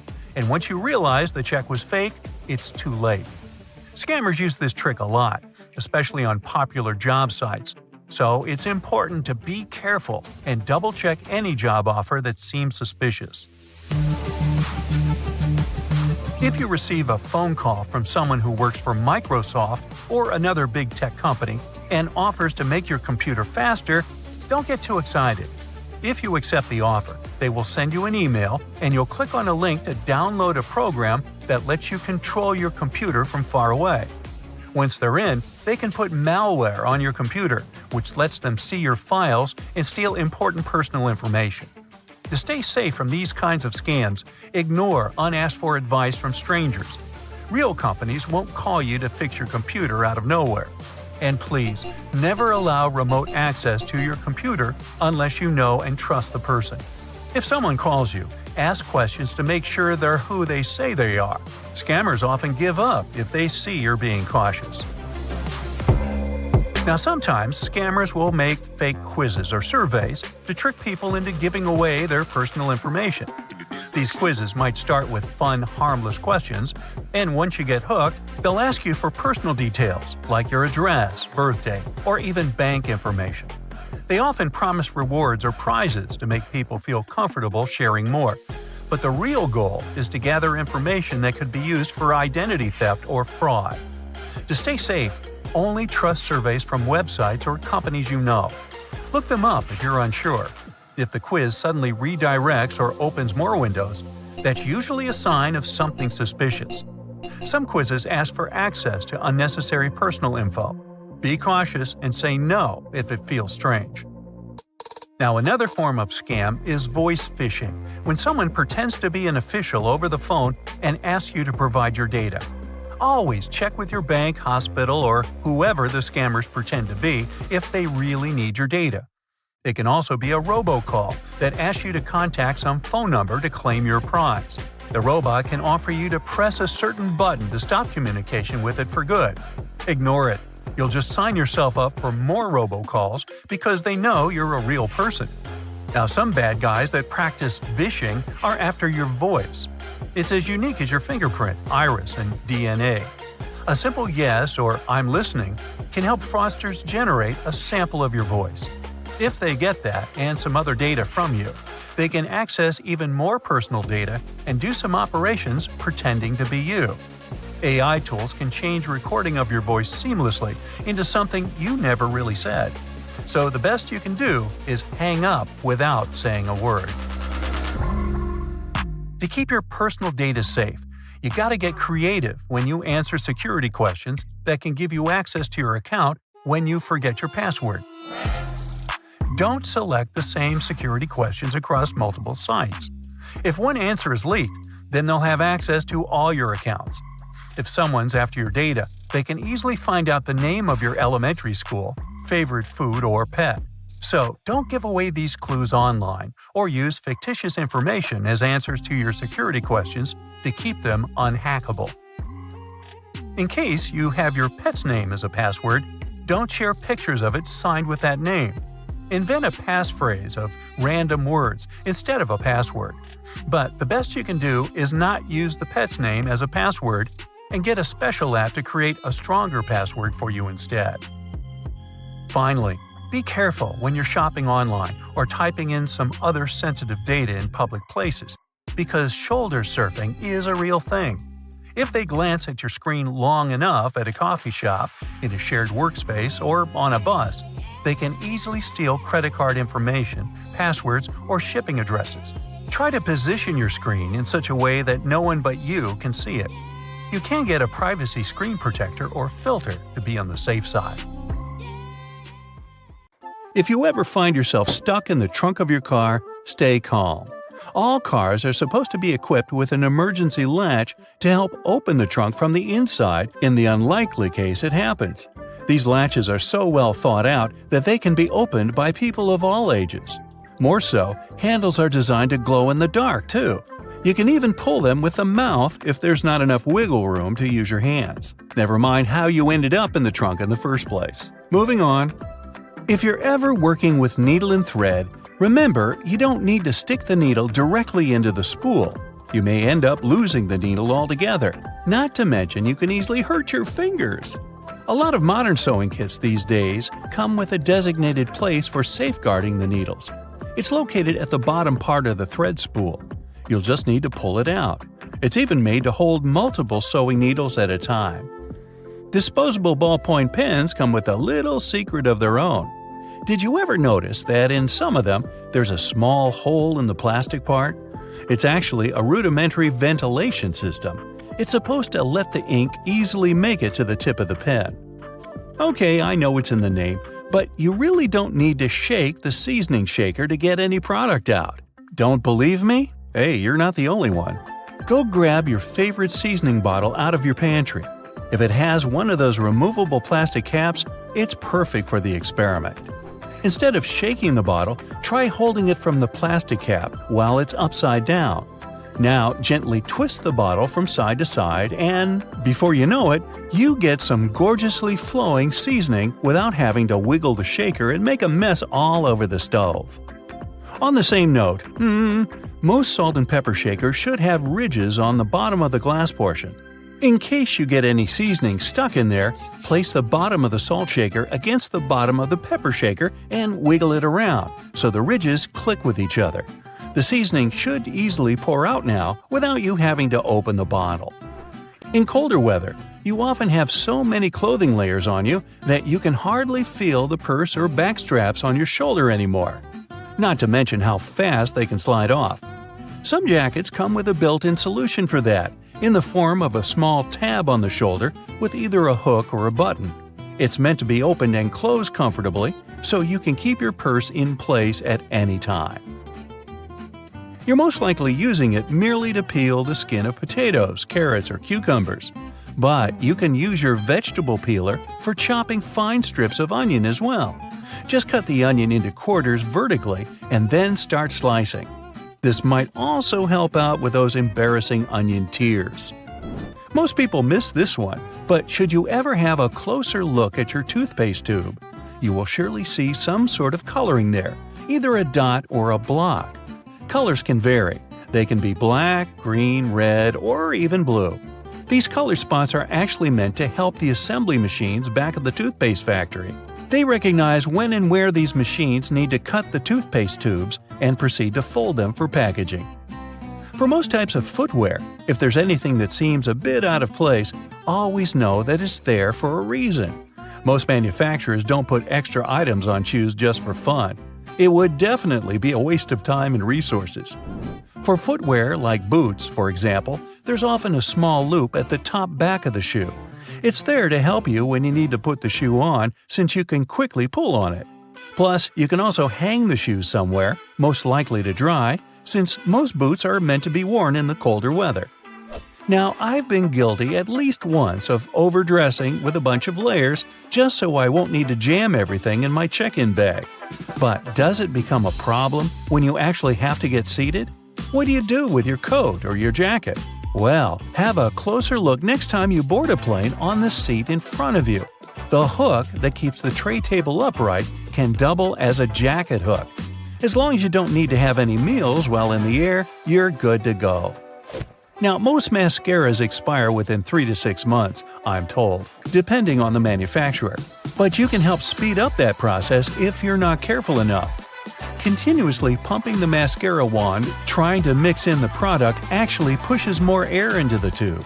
This can make it dry much faster, and you evidently won't get the desired results with it anymore. There's an easy way to check if your mascara is still good enough to use. If you don't hear a popping noise when you take the brush out, you may very well need to go get yourself a new mascara tube. Now, I know we're living in the era of Bluetooth-connected devices, but for better quality sound, they still recommend using headphones that connect via audio jacks. Remember seeing black ridges on those jacks? They aren't there just to make them fit when you plug them into your phone or laptop. Made out of a special insulating material, these bands are meant to guard the wires when sound is being transmitted. Based on the number of bands, you can figure out which end goes where. Some empty space under noodles in a cup doesn't mean the company producing them wants to cheat you out of a full portion. No. It's a manner of keeping the noodles intact during their transportation. It also helps with the circulation of hot water that is poured over the products before you can enjoy them. The V-shaped neckline was initially designed to serve a bunch of objectives. First, as a way of prolonging the life of the garment that would maintain its shape over the years. It's also there to fit your head through the shirt in case it needs some stretching. This way, it ensures a snugger grip around the neck. Lastly, it helps absorb sweat in case you're wearing the shirt while exercising. Now, it's not necessarily a custom anymore, but you may have stumbled upon a dinner jacket with an additional mysterious pocket on the right side. Turns out, this pocket was used by men to easily reach their train tickets, since most of them had to travel to work every day. It helped them keep their jacket buttoned up, but also benefited from the use of a pocket. Now it's only added as a decoration, and it doesn't serve an actual purpose anymore. Speaking of things we don't use these days, or at least for their initial purpose, did you know Play-Doh was originally a cleaning product? In the 1920s, the market was in need of a product that could help them wipe the wallpapered areas around coal-burning furnaces. The recipe for what we now know as Play-Doh was thus invented. It was manufactured in white only and was supposed to clean wallpaper by being rolled back and forth over the dirt. It was only later, in the 1940s, that new products for cleaning wallpaper were brought up, and Play-Doh was redirected toward another area of the market. Now, while I enjoy a nice piece of toast for breakfast, isn't it pesky to have to clean out the toaster? Well, not anymore, since I recently found out that toasters have a slide or a panel at the bottom that helps get rid of all those annoying breadcrumbs easily. Now, there used to be a time when you could only have access to video games by inserting cartridges in your console of choice. These tiny objects gave many doctors a lot of headaches. People soon started popping up in hospitals after swallowing small game cartridges, especially the younger generation. Nintendo, the company that manufactures the majority of these devices, had to come up with a creative solution to prevent these accidents. So these days, Nintendo Switch cartridges are purposely coated with specific chemicals that can leave a really bad, bitter taste in the mouth. Not that I'd, recommend you ever try and taste for yourself. Now, a basic sponge and baking soda can make a great eraser for little grease spots, fingerprints, and stains on your walls, or many other painted areas such as furniture or wood fences. Just sprinkle a bit of baking soda on your dry sponge and scrub the stain area in a circular motion, and then use a clean, dry cloth to wipe the baking soda off to get rid of any remaining dirt. If you're worried that this technique might ruin the paint, try just a bit of soda first and see how the surface reacts. If you want to extract the maximum amount of juice from your lemon or lime, put them first in a microwave for 15 seconds. After that, give them a little roll on a hard surface. And now, feel free to use your manual juicer. When you smash some glass or pottery on the floor, it can be pretty hard to notice and pick up all the tiny fragments, especially if the glass is transparent. Guess what can help you? A slice of bread. After you remove all the big pieces, carefully wipe a thick slice of bread across the floor to pick up any tiny fragments.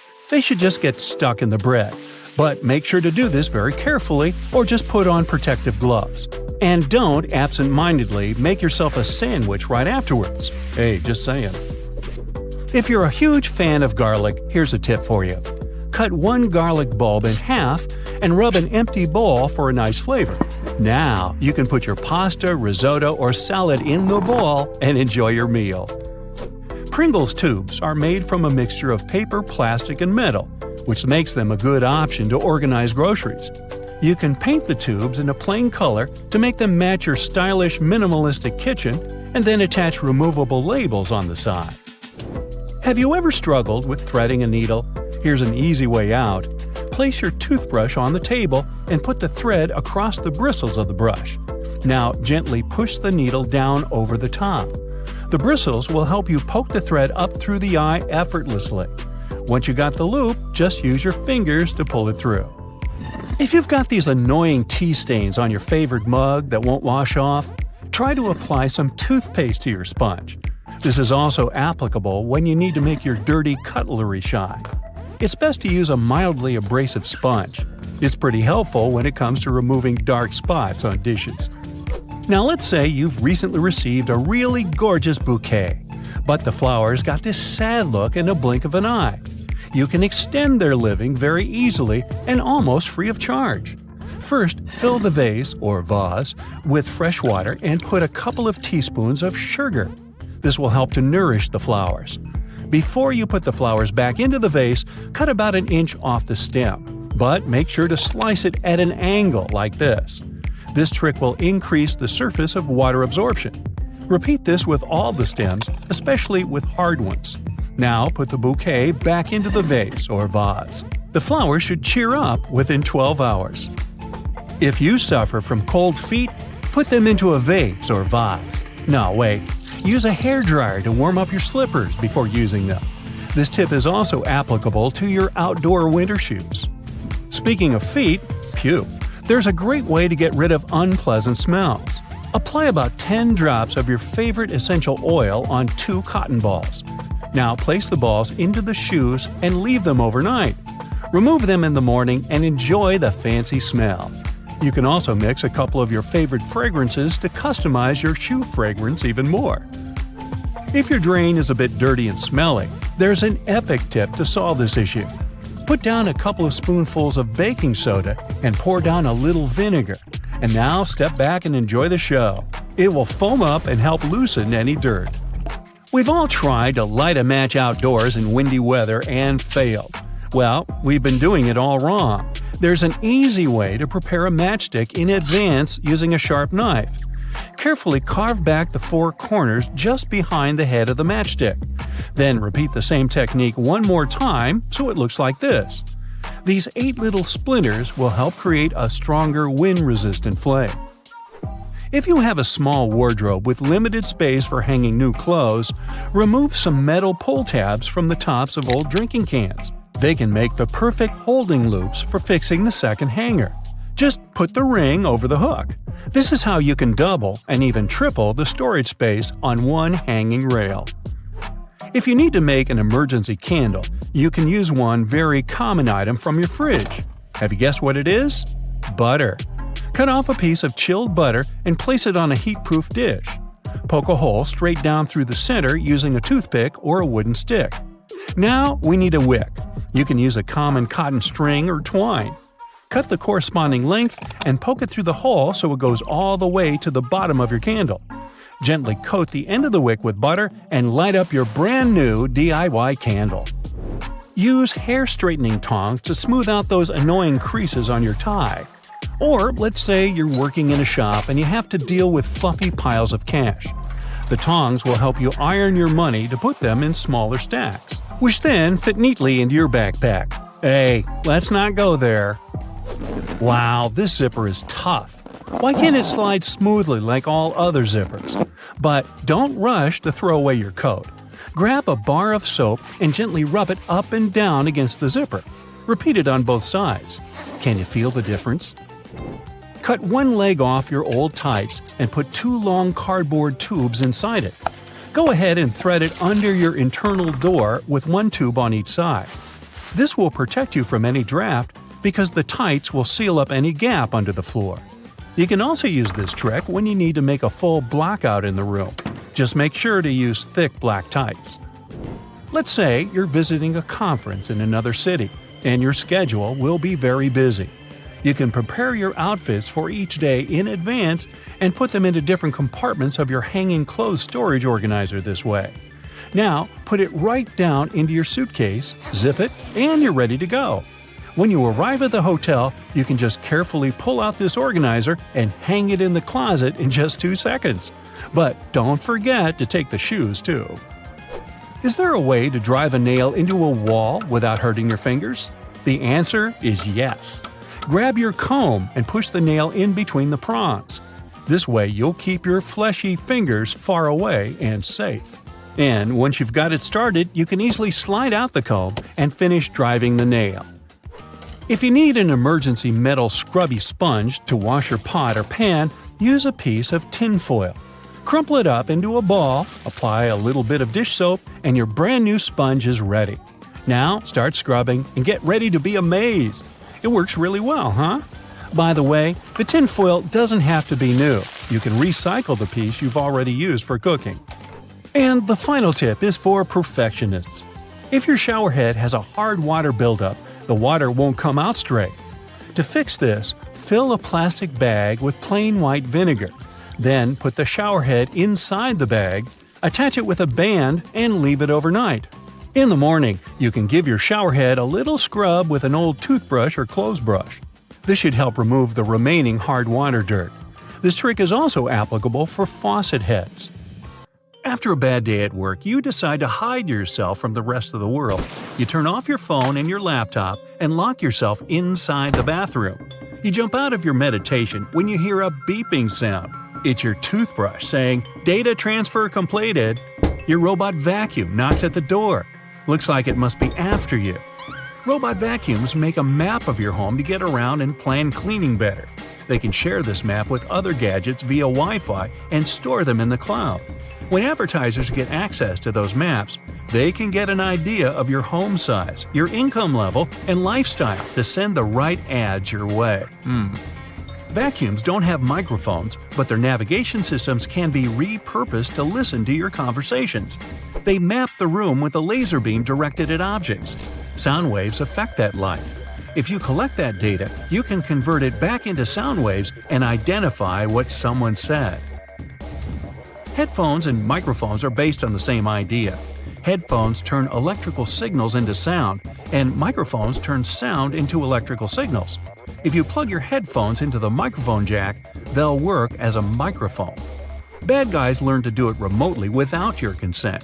There's malware that retasks your computer output channel into input channel.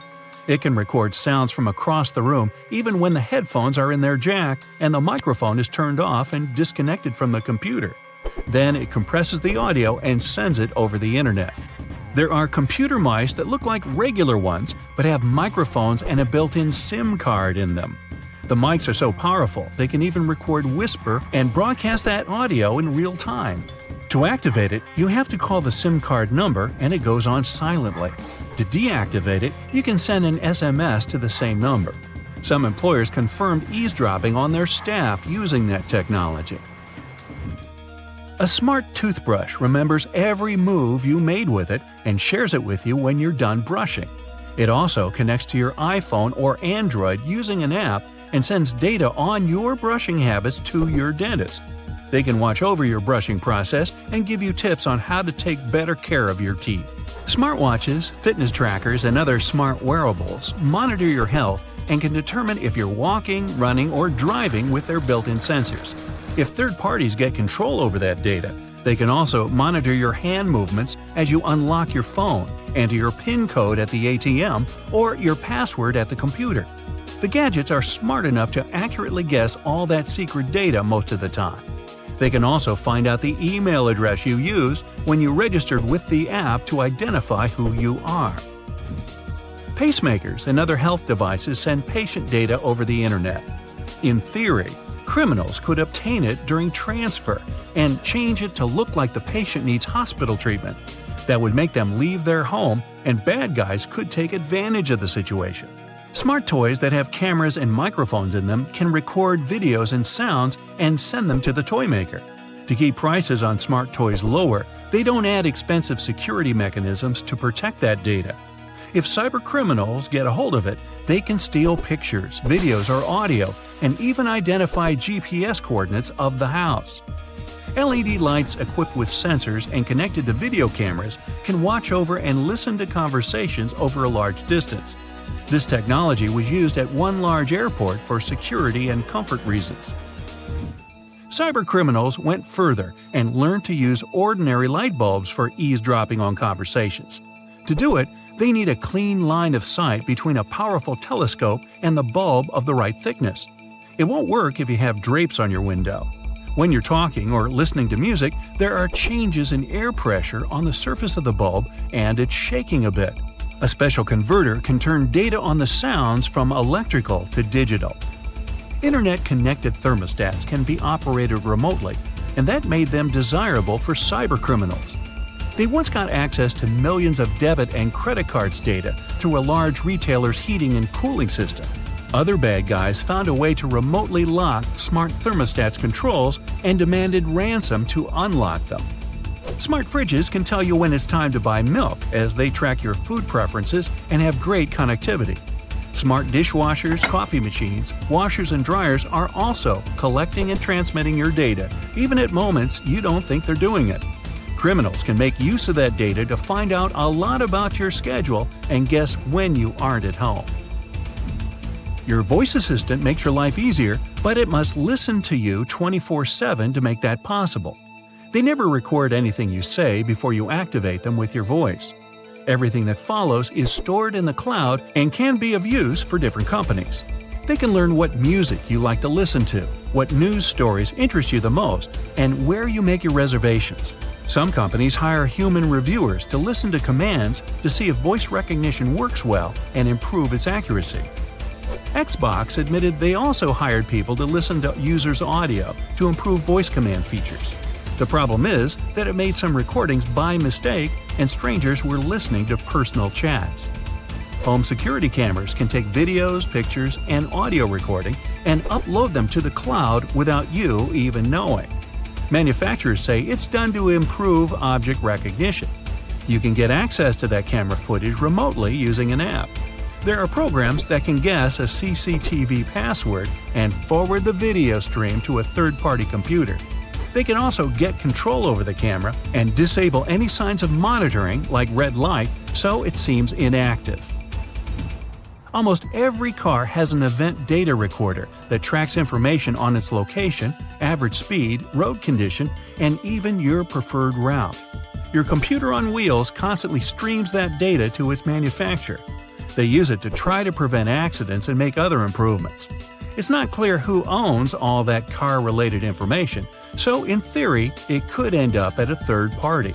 Smart TVs run an operating system just like computers and also have a file system, cameras for video face recognition, and a microphone.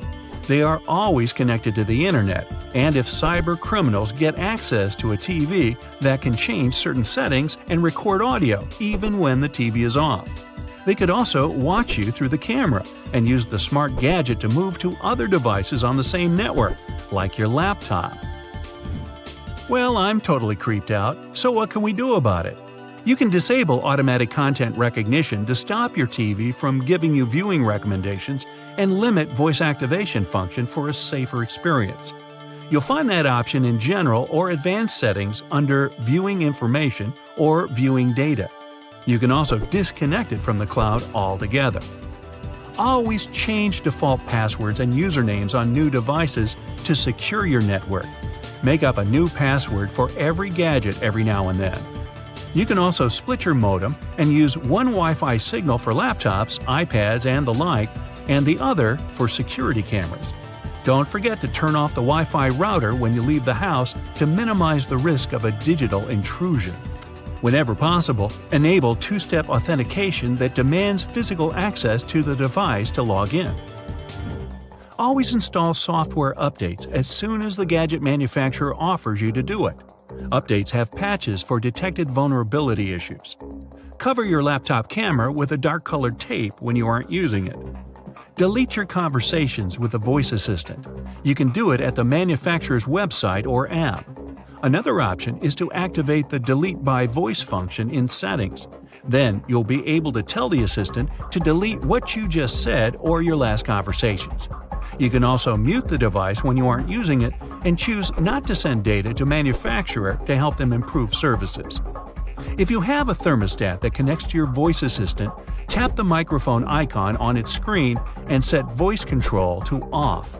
You won't be able to activate it remotely, and it won't be able to listen to wake words and send your audio anywhere. Okay, have a nice day. Hey buddy, looks like you had some fun in the great outdoors.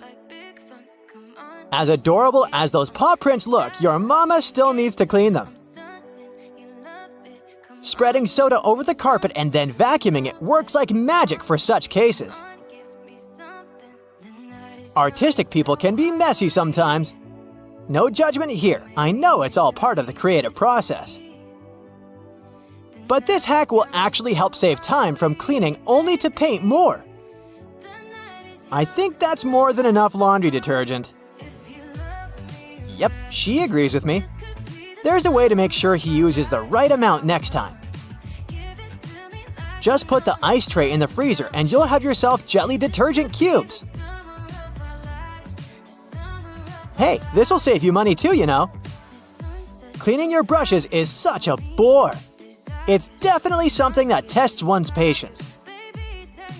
This shaving foam hack will save you a lot of time. I feel like that amount of hair will clog the sink though.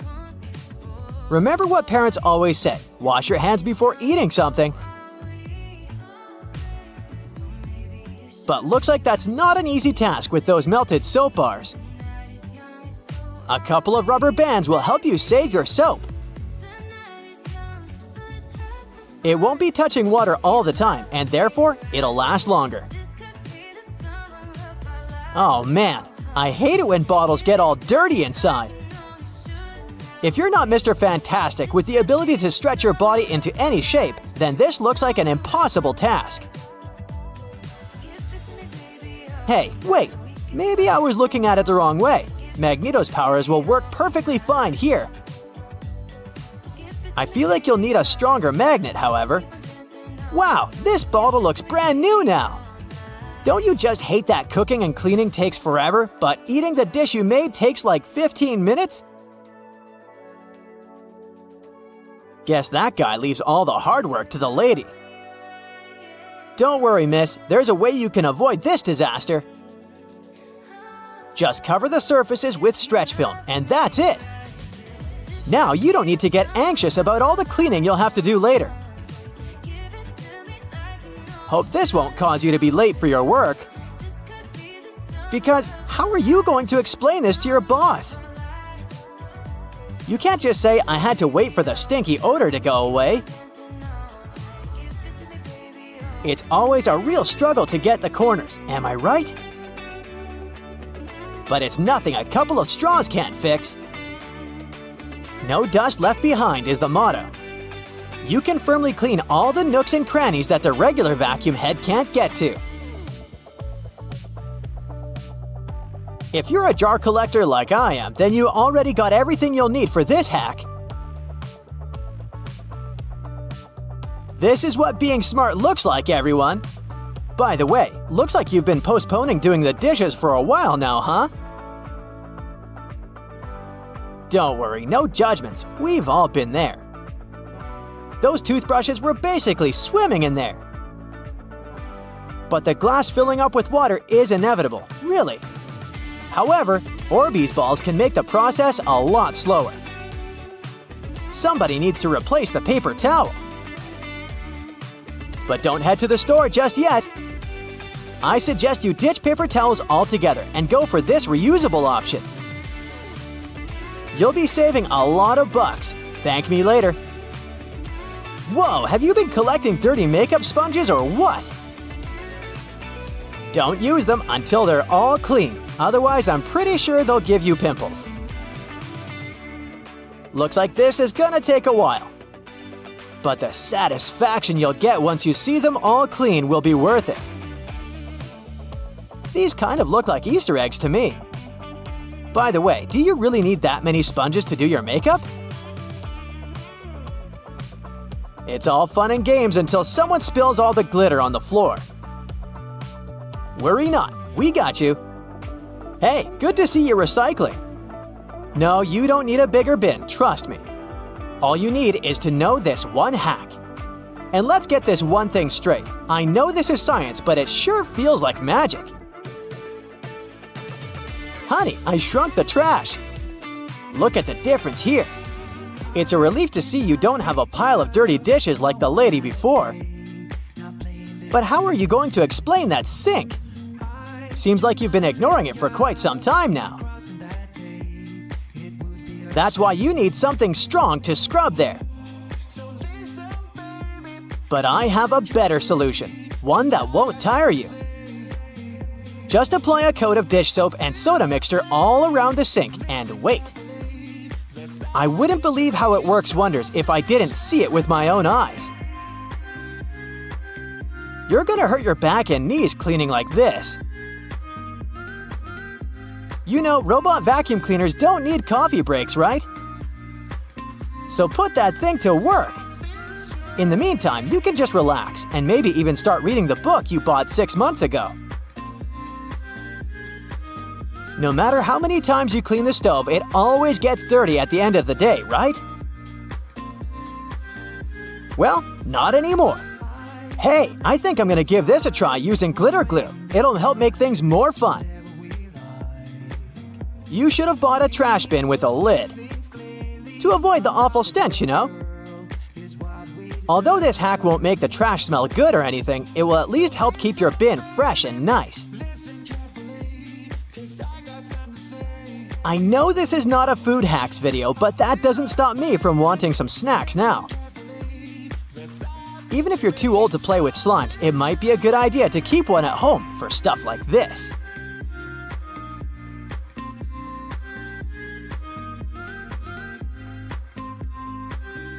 If I were you, I would still disinfect that with antibacterial wipes or something, just in case. Hey, it's her turn to pick the movie now. Uh-oh, someone's forgotten to add laundry powder to the shopping list. That's okay, you can still make your own with everyday things such as baking soda and a soap bar. This lady is one of the lucky ones because she has a dishwasher. Placing a piece of lemon, even one that's been juiced, will help freshen the load and leave your dishes looking shinier. This is why I never wear white socks if I'm going to visit someone else's house. Because I don't really want to see how dirty their floors might be, you know? Using bleach for situations like this may help, but it might also ruin your garments. That's why this hack is the better option to make white clothes look great again. You might want to clean the microwave after you're done, though. This phone case looks like it's been through some tough stuff. Let's give it the second chance it deserves. All you need to do is apply WD-40 spray, pour some soda, and rinse it out. By the way, if you have sensitive skin, you might want to wear protective gloves to avoid irritation.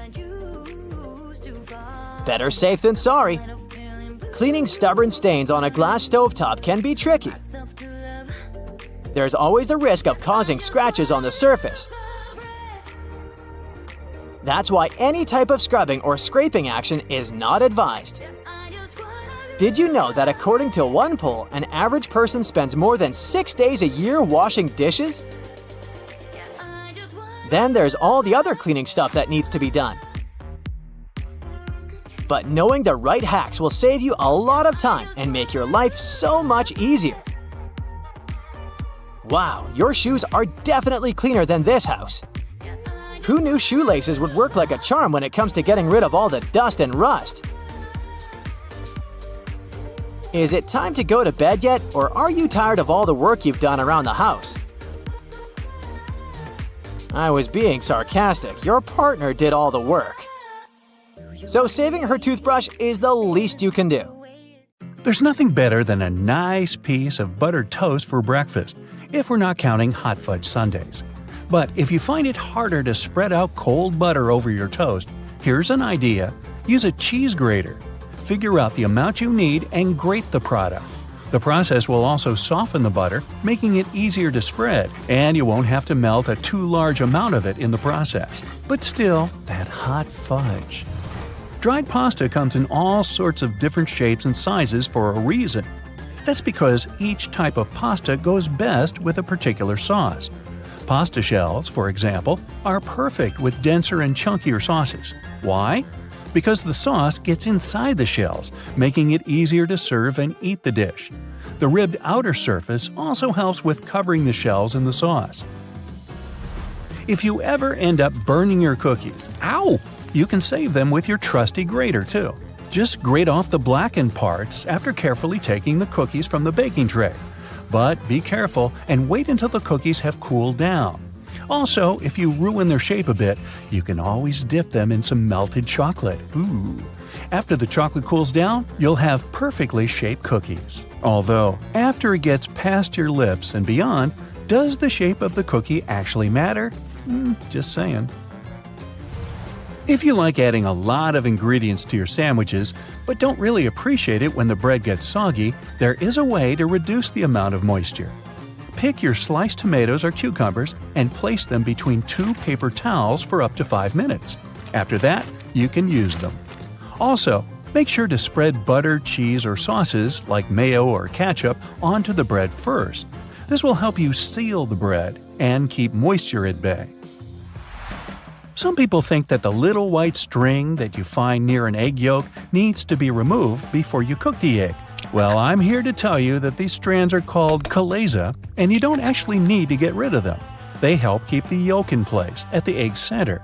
A chalaza is not going to mess up the consistency or the taste of your food, so removing it is completely up to you. Ever notice that most juice boxes come with 2 flaps, one on each side? Those are actually handles. Manufacturers design the boxes this way to make it easier for us to hold them. This way, we don't end up squeezing the box, making the juice spill out. Now, you don't need to be a baking pro to know that you can use both white and brown sugar in your recipes. But have you ever wondered what the difference between these two is? It turns out that the only thing that sets them apart is that, during production, a small amount of molasses is added to the brown sugar.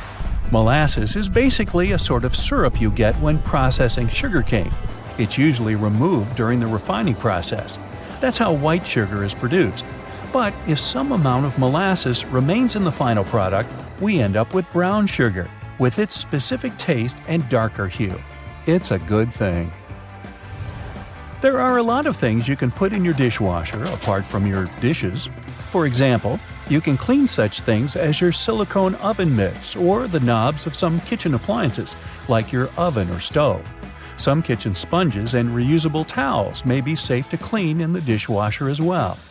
Speaking of kitchen cleaning products, there are a lot of things you can do with dish soap, like degriming your patio furniture. Just add a bit of dish detergent to some warm water and use the solution to wipe down your outdoor furniture with a piece of cloth. Finally, rinse it clean using your garden hose. You can also use dish soap to get rid of greasy stains on your clothes, be it pasta sauce or salad dressings. Hey, sometimes we miss our mouths. So, just apply a little dish detergent to the stain and then rinse with water. Use non-colored soap for lighter clothes. For more difficult stains, let the dish soap sink in for a bit, then throw the piece of clothing in the washer as usual. And think about maybe getting a bib. If none of the methods have helped you organize your closet, and you're still overwhelmed with large piles of clothes, there's a simple way that might be effective. It's called the one-in, one-out rule. That means for every new piece of clothing you buy, you need to get rid of one you already have. That means you'll always be decluttering your space. To make it easier to find something in your closet, good luck. Keep your most used items at eye level. This way they'll be easier to find and pull out when you're in a hurry. Those items that you tend to use less often, like your evening clothes for example, can stay on the shelves above or below your eye level. You can make good use of old spice tins. If you glue some powerful magnets to the inside of the tins, they can double as magnetic shelves. You can use them for all sorts of everyday items, like kitchen pliers, ice cream scoops, or even cutlery. You can also place them on any metallic surface, like your refrigerator door. They'll blend in nicely with your kitchen magnets. Hidden in your laundry room, there's a great tool for picking up pet hair. It sometimes works better than lint rollers. Take a dryer sheet and, using some elbow grease, you'll get rid of that dog or cat hair in no time. It works on all sorts of surfaces, but it's especially effective for upholstered furniture.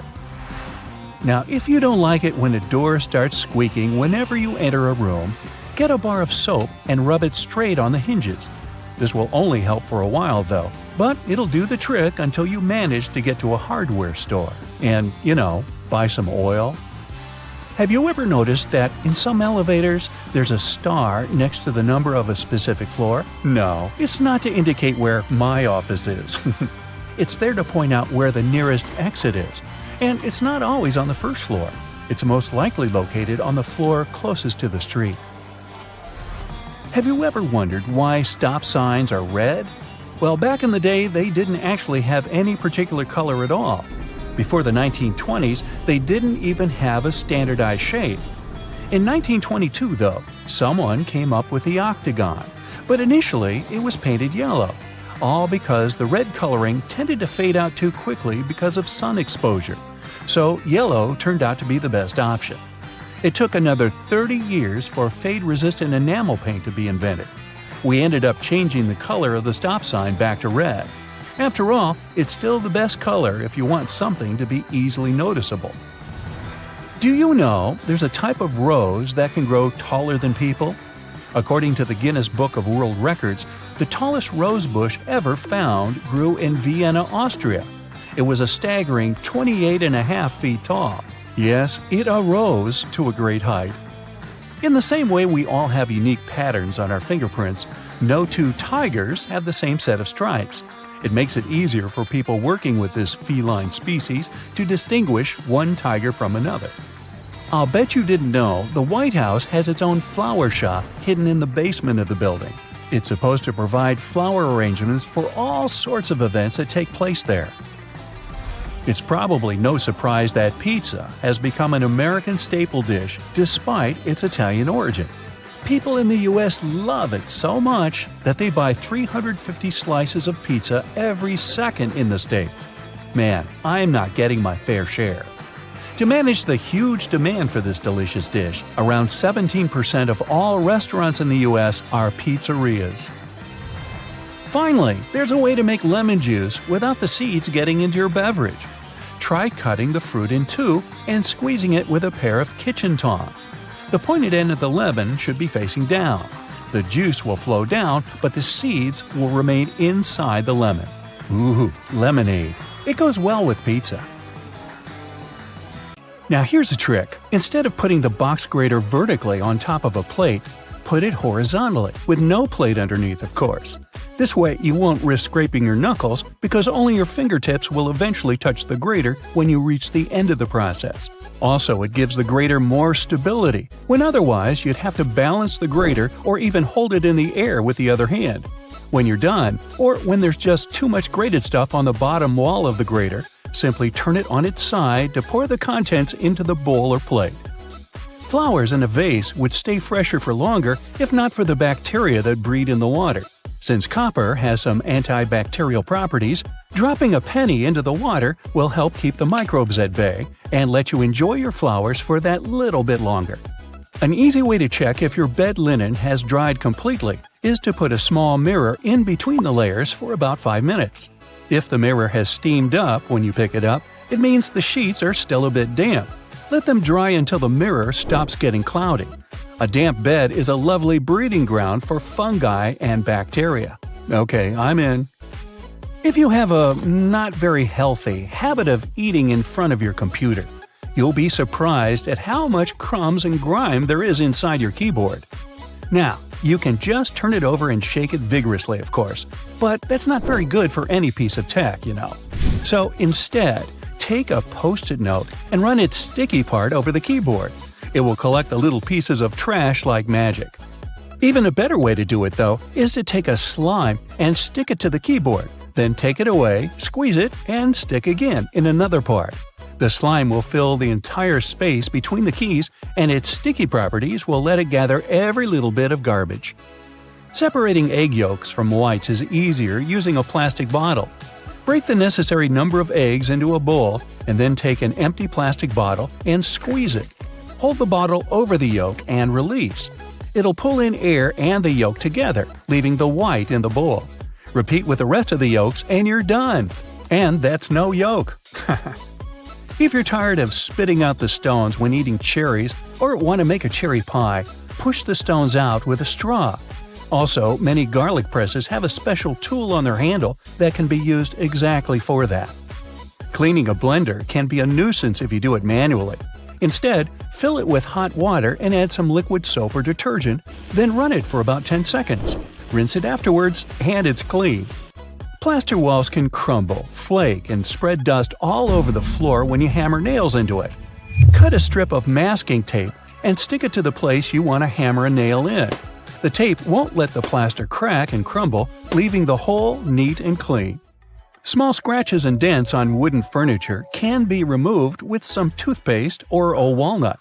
For toothpaste, rub a pea-sized amount of it into the scratch until it's gone, then wipe the leftovers with a damp cloth. For a walnut, take a half of that brain-shaped nut and rub it into the dent. Then rub the area with your fingers and buff it with a soft cloth. This will help the wood absorb the oil from the nut, making the scratch sealed and gone. The sticky residue on jars left after you remove the stickers won't be easily removed by water and detergent. So, take some vegetable oil instead. Soak a cotton pad in it and wipe the sticky surface. Let it sit for a while and then wash the oil away together with the residue. If you can't comfortably reach the wick of a candle with a lighter, take a stick of spaghetti. Light up its end and you'll get a burning stick that's easy to use for hard-to-reach places. Now, next time your razor blade's getting dull, try rubbing it backwards on a pair of jeans for regular upkeep. Not while you're wearing them, of course. Make sure you keep the blades dry, too, or even kept in mineral oil. That'll stop them from rusting. Keep all those jelly, ketchup, peanut butter, and mayo fresher for longer in your fridge by turning the contents upside down. This creates a partial vacuum inside the container, helping prevent mold growth. Storing ice cream upside down will prevent freezer burn, too. To bring your permanent marker back to life, simply put a few drops of rubbing alcohol into the felt material inside and shake. Once the felt absorbs the rubbing alcohol for a couple of minutes, the marker will be almost as good as new.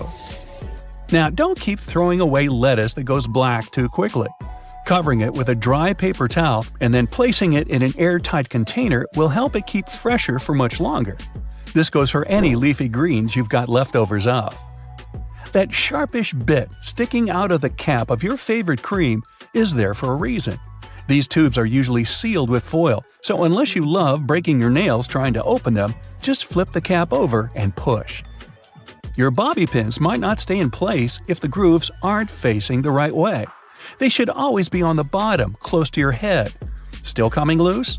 Well, put a squeeze of hairspray right onto the bobby pin before you put it in your hair. Now, your cotton rounds pack has those strings on it, so you can hang it on a handy hook in the bathroom. But there's no need to loosen and tighten it back up every time. Check out the bottom of the pack. It has a perforated line. Tear it open carefully, and you're good to go. 2 zips too much? Maybe, but they come in handy as a clever anti-theft device. Just lock them together. Now, no one can open your backpack. Don't have a lock on you? You can also tie them together with some string, or even just a paper clip. Anything to slow those pickpockets down. That tiny little button on the back of a shirt collar is used to hold your tie in place. Hey, you don't want your tie trying to escape back there. Shoe manufacturers care about their customers, so most running shoes now have a special anti-blister system pre-installed. Sounds intense, but it's basically just that extra hole on top of your sneakers. Make a loop with the extra hole, inserting the lace backward. Cross your laces and put them through the loops. Now pull the laces down to lock your foot in place. Now run. Yeah, go ahead. Car headrests are all about comfort, and detachable headrests are all about safety. If you pull the headrest out, you'll see two sturdy metal bars.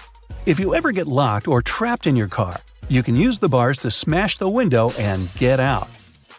If you've got some pesky parsley stuck in your teeth, try this tip. It can be hard to get it out with loose floss. You need more tension, so just tie it in a knot. It's not an accident that soy sauce bottles have two spouts. The sauce is liquid and it flows out of the bottle pretty easily once you turn it over.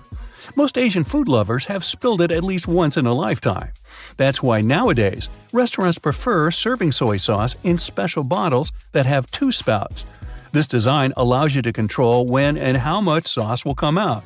Just put your finger on one spout when you pour the sauce through another. If you press your finger tightly to the spout, the sauce will stop flowing, and if you remove your finger, it'll flow again. And don't forget to ask your server, "Hey, wasabi!" Alright. A hair straightener is an excellent tool, not only for treating your natural curls, but also for fixing crumpled money or documents. You can also use a regular iron for this purpose. Just make sure you don't turn on steaming mode, otherwise there's a risk of damaging the paper. Hair bands are good not only for getting your hair done, but also to open a glass jar with canned food. Your hands might slip on the tightly closed lid, and if you don't open the can from the first attempt, your palms tend to get sweaty, making the task virtually impossible. So, put a hairband on the lid to fix your hand and make your grasp stronger. A simple rubber band will do as well. Now, it's time to take my sweaty palms and go. Did you ever notice that the toilet paper color is usually white? But this color wasn't always a favorite. In fact, colored toilet papers popped out on the shelves in the 1950s. Homeowners purchased pink, blue, yellow, green, and even black paper because these colors matched the interior. But eventually, many doctors began to associate the dye in colored toilet papers with increased health risks. Also, the dye didn't allow the colored paper to decompose as quickly when it was flushed down, which increased the risk of clogging septic tanks.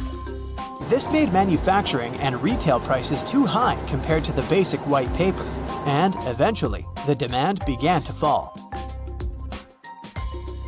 And now, let's take a closer look at these fancy patterns.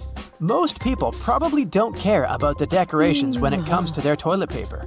However, these patterns still exist. But why? Well, there are several opinions. Some say it's just a marketing tool. Manufacturers use pretty decor to make their products look more aesthetically pleasing, and to make customers associate their brand with elegance and a luxurious lifestyle. Another explanation is more practical. These patterns fluff up the paper, which makes it more absorbent. Speaking of fluffiness, have you ever wondered why they have such rough toilet paper in public toilets? The most obvious answer is that high-quality toilet paper is more expensive. Also, companies prefer purchasing giant rolls of low-quality paper because they can change them less frequently. This decision also helps prevent stealing. Yes, people actually steal paper from public toilets.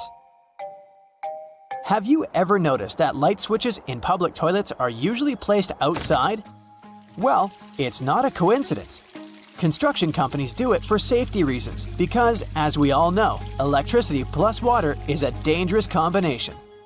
And light switches are connected to power. Therefore, electricity literally flows through them. Of course, professionally installed switches will have a bunch of additional safety precautions. But most builders prefer not to take risks.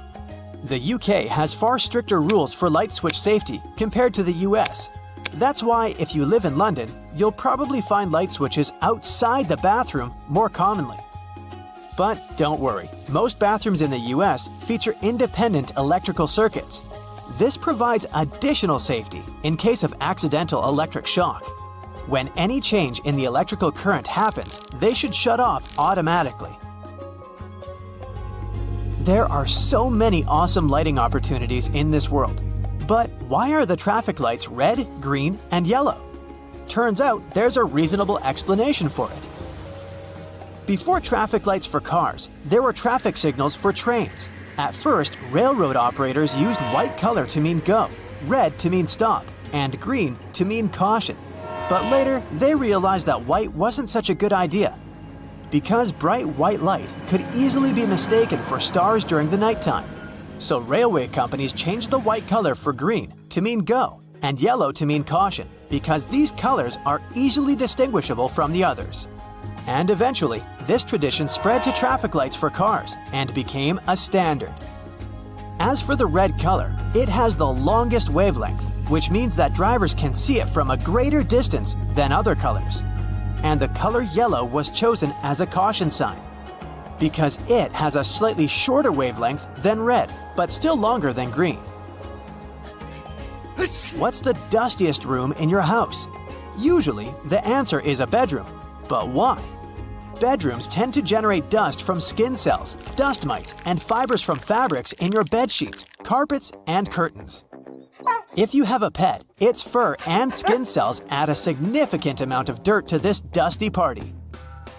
Luckily, there are simple ways to make your bedroom less dusty. This includes making your bed every day and cleaning the area regularly with both a vacuum cleaner and water. You can try to get rid of carpets and unnecessary furniture and decor items that tend to collect dust. Also, pay attention to the quality when you buy curtains or bed sheets. The looser the fabric, the more dirt it collects. And finally, you can ban your pet from entering the bedroom. But let's be honest, you would never do that. Modern air purifiers, air conditioners, and ceiling fans can help make your sleeping area cozier, but make sure to clean them regularly.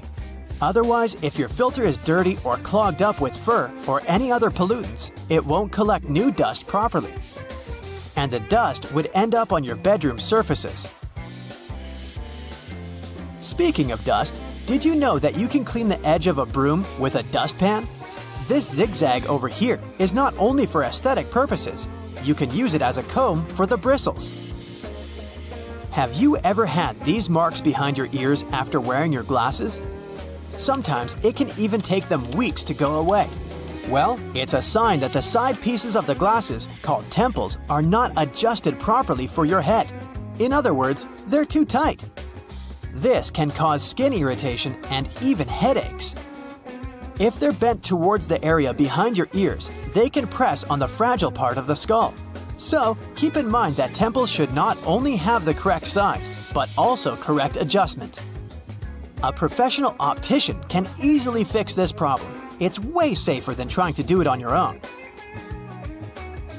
Box graters can be used in a horizontal position too.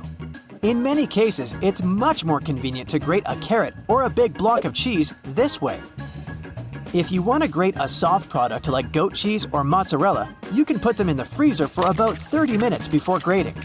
Also, there's a way to make the cleanup easier and prevent the cheese from sticking. Spray the grater with a small amount of oil before using it. And now, let's take a look at the most unpopular sides of the box grater. Have you ever used them? This side is actually designed for slicing. It's pretty handy if you want to make thin vegetable slices for your salad or pasta. Or sliced potato chips. And these tiny punched-out holes are designed for zesting or very finely grating. Graters are pretty useful for the next non-food tip. If you're on a budget, you can purchase this super cheap laundry soap. Grate a small amount and throw it right into your washing machine instead of using the regular washing gel. Did you know that you can change which way the refrigerator door opens? There are hinges over here. If you attach them on the other side, the doors will swing the other way. But before trying to do any repairs by yourself, make sure to disconnect the power source and read the instructions for your particular model of the fridge.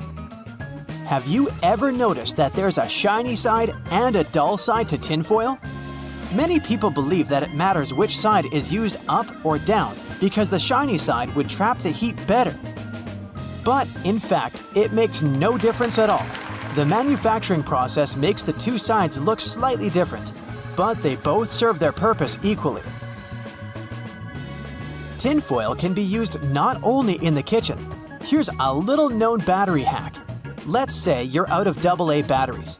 No worries, use a smaller AAA battery and a bit of tinfoil. Just insert it on one of the ends. This will work because both AA and AAA batteries carry the same amount of voltage. Did you know that Chinese takeout food containers unfold and turn into plates? All you have to do is just to disassemble it from the two sides, and gravity will do the rest. By the way, the old school name for this type of paperboard container is an oyster pail, because it was originally designed to hold oysters. Seatbelt on the passenger seats has a fabric loop. When put under a great amount of pressure, the stitches on the loop rip apart, so the excess fabric can assist in cushioning the passengers. The extra few inches can make a great difference within a dire circumstance. However, there isn't one on the driver's side. As the driver is so close to the steering wheel, it's safer for them not to have one. Seatbelts were originally invented in the mid-19th century, though this technology wasn't brought into common practice until the 1960s. Pre-collision sensory technology has assisted with developing the safety of seatbelts and other features to the next level. Effectively predicting a car's collision, the technology directs the seatbelts to automatically tighten, aligning the airbags and ensuring the brakes will be preloaded to reduce shock. Every year, 6 million car accidents occur, which explains why all cars still must continue to develop safety features, not only to alleviate accidents, but to protect people more effectively within their cars. The materials that make up the body of cars only started getting replaced within the last 25 years, ranging from aluminum and magnesium alloys to carbon fiber composites. These lighter materials not only enable a more fuel-efficient journey, but they also ensure that when a car is in an accident, its build provides a crumple zone. As a car hits another object, the crumple zone absorbs energy from the collision. Although this would appear to cause more damage to the car, it helps prevent impact on the passengers. Front and rear bumpers are very underrated, and due to their long history of being used in cars, you can't imagine a time we didn't use them. They were invented in the late 1800s. The bumpers evolved over the years to the point we don't even realize we have them. But they're there, quietly waiting under the outer covers, consisting of compressible foam or plastic around a rigid reinforced bar. All the windows of your car are made of glass, but the windshield is made of a shatterproof version. It's laminated, so whatever might hit it, you can be sure there won't be any shards of glass falling into the front seats. Normal glass was used up until the 1950s. As vehicles became more prominent, they made modifications to ensure safety. Airbags seem like another common feature that has always been there. In fact, they were originally invented in 1968 and were ahead of their time. They slowly gained popularity, and through safety precautions for cars, they eventually became mandatory for all cars to have, only in 1998. They have since developed from just being an airbag within the steering wheel. Today, depending on the vehicle, they can be located throughout the car, ensuring all potential passengers will be protected. Crash sensors connected to an onboard computer detect when a collision occurs and trigger the bags, inflating within milliseconds and providing a cushioned safety within a blink of an eye. It can be difficult to predict the weather, and even more so to determine traction on the road. In the late 1960s, anti-lock braking systems, ABS, were implemented in vehicles. Before that, they had been used in many aircraft, with designs going as far back as 1908. They soon became a necessity for all vehicles, ensuring traction is maintained on slippery surfaces and that there is complete control when braking. Today, ABS has advanced so much that the latest variations ensure further detection when there are strong crosswinds. Cruise control, initially invented in 1948, has been in constant development over many decades. Today, adaptive cruise control ensures that when the car is cruising at a constant speed and detects a slower car ahead, it will then adjust the speed to match the car in front. Other advanced variants may also ensure the car will make a complete stop once identifying that the car in front has done the same.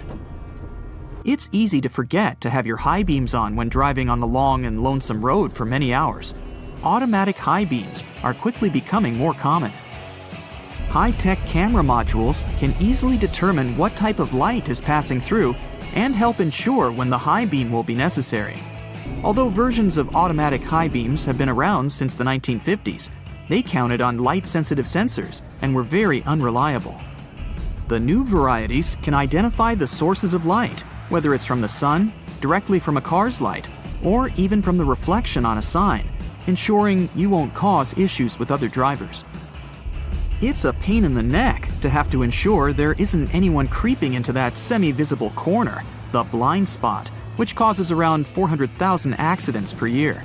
Solar sensors within rear bumpers of vehicles and blind spot monitoring systems watch and identify adjacent lanes. They alert the driver that a vehicle may be in the lane beside them, whether by flashing lights on the dash or from beeping sounds. This way, they help to alleviate the many concerns the blind spot causes. 1.6 million road accidents are caused by texting and driving, and fatigue normally causes up to 10% of all car accidents per year. The driver attention monitor helps to alleviate both statistics. It works through sensors that monitor the car's movements and the amount of steering corrections to ensure the driver is paying attention to the road. When the system identifies that the driver isn't completely awake or is slightly distracted with their phone, it will prompt signals to suggest it's time for a break. Tires are among the most critical components for your car, with a close relationship with whatever path you take. Many safety features rely on the tires themselves for their own independent purposes. That's why it's super important to ensure the tires are always in top condition. Tire pressure monitoring systems check the air pressure of all 4 tires, ensuring you're aware when they need their pressure increased to avoid the risk of a blowout.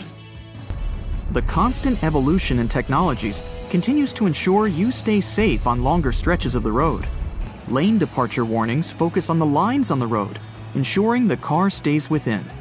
Whenever a car starts drifting over a line in the road without signaling to do so, the camera-based feature identifies and signals to the driver.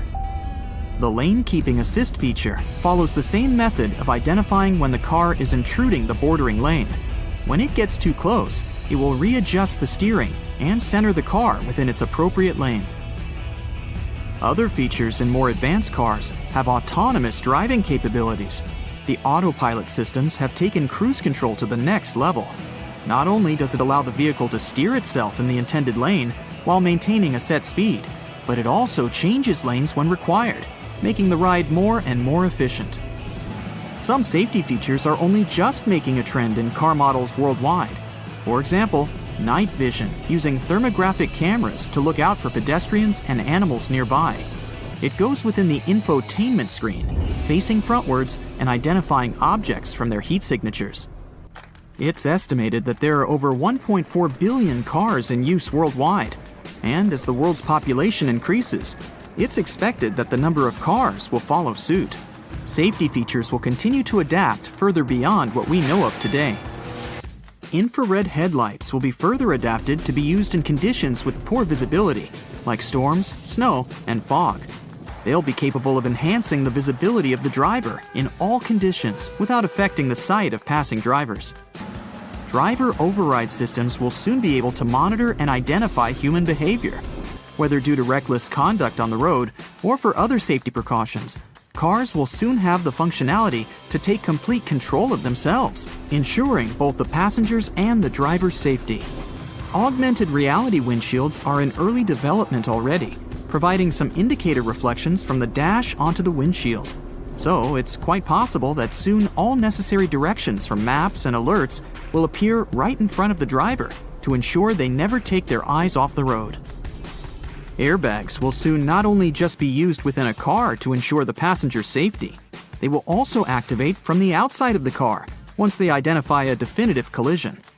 The airbags will inflate outwards, covering the entire outside of the car and drastically reducing its impact. It may be so advanced that the bodywork of the car won't even need to be buffed out. The future technology of cars is expected to be so progressive that the cars themselves will have their own form of communication, not with human drivers, but with other cars. Just imagine cars communicating and sharing information as they identify roadblocks, issues on the road, or disruptive weather patterns. It will all ensure the most efficient and safest route possible.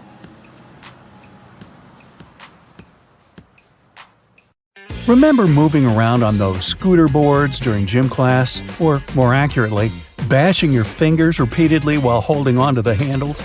Somehow they managed to be designed perfectly to cause the most finger damage as possible. But it turns out that we all miss the actual use of these handles on the slides. Guess what?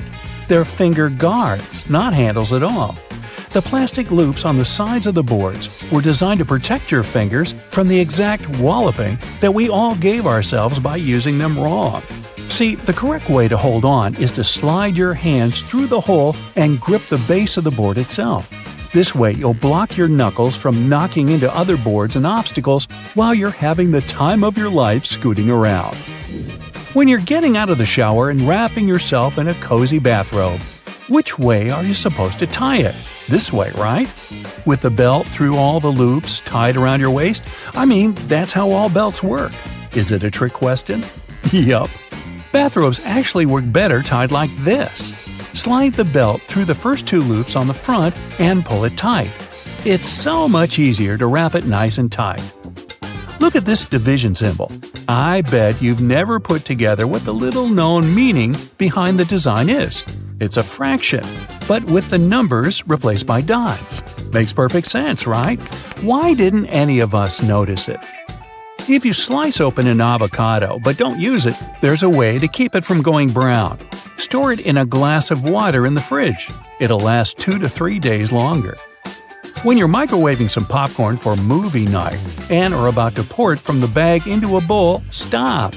There's actually a useful feature built into the microwavable bags that barely anyone uses. Once it's all popped, the end of the bag will have a slight opening.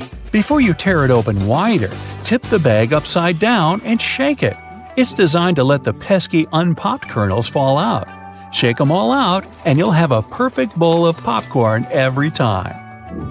Sunblock has an unknown use that could come in handy if you ever have a permanent marker on your skin and a can of sunblock spray handy. Just spray it on the marker and wipe off. There you go. It also works on hard surfaces like your kitchen tiles. So the next time you unleash your artistic talent with a Sharpie somewhere you shouldn't, you're covered. If the batteries in your remote run out of juice, there's a hidden feature to give them a bit more life. Take them out and rub the ends together on both sides. This cleans off the connectivity points and gives the chemicals inside time to redistribute. This means you've got more time to run to the store to buy more batteries. Look up. See your ceiling fan? Okay, if you don't have a ceiling fan, just go with it and imagine you do. Well, it has a hidden feature that you probably don't know. It might be a switch on the fan itself or a button on the remote, but most fans have the ability to change directions. And there's a reason you really want it to. In winter, you want it to spin clockwise, which pushes all the hot air from the ceiling down. In the summer, you want to spin it counterclockwise to pull the cool air that pulls around the floor up to circulate around the room. This next one's a huge deal. Your microwave probably has a silent mode. Yeah, that's right. All your 3 a.m. burritos that you heated up with your finger hovering over the stop button to hit it 1 second before the timer went off could have actually been a lot less stressful.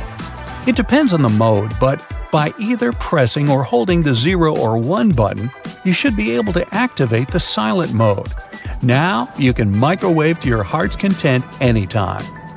Those springy door stops at your baseboards that make the boing sound aren't just door stops. They're also door holders. By holding them down and opening the door over them, the spring latches onto the bottom of the door and locks it open. Yeah, we all missed that one. Did you know you've probably been putting on your running shoes wrong? See, there's a small hole at the top where the laces end that's called a heel lock. Can you guess what it does? Yeah, it locks your heels. That way, they don't slip around and give you a blister or slide your sock down, which is just the worst feeling, isn't it? So what you're supposed to do is loop each lace into its heel lock hole, which creates a small loop. The opposite lace then goes through that loop.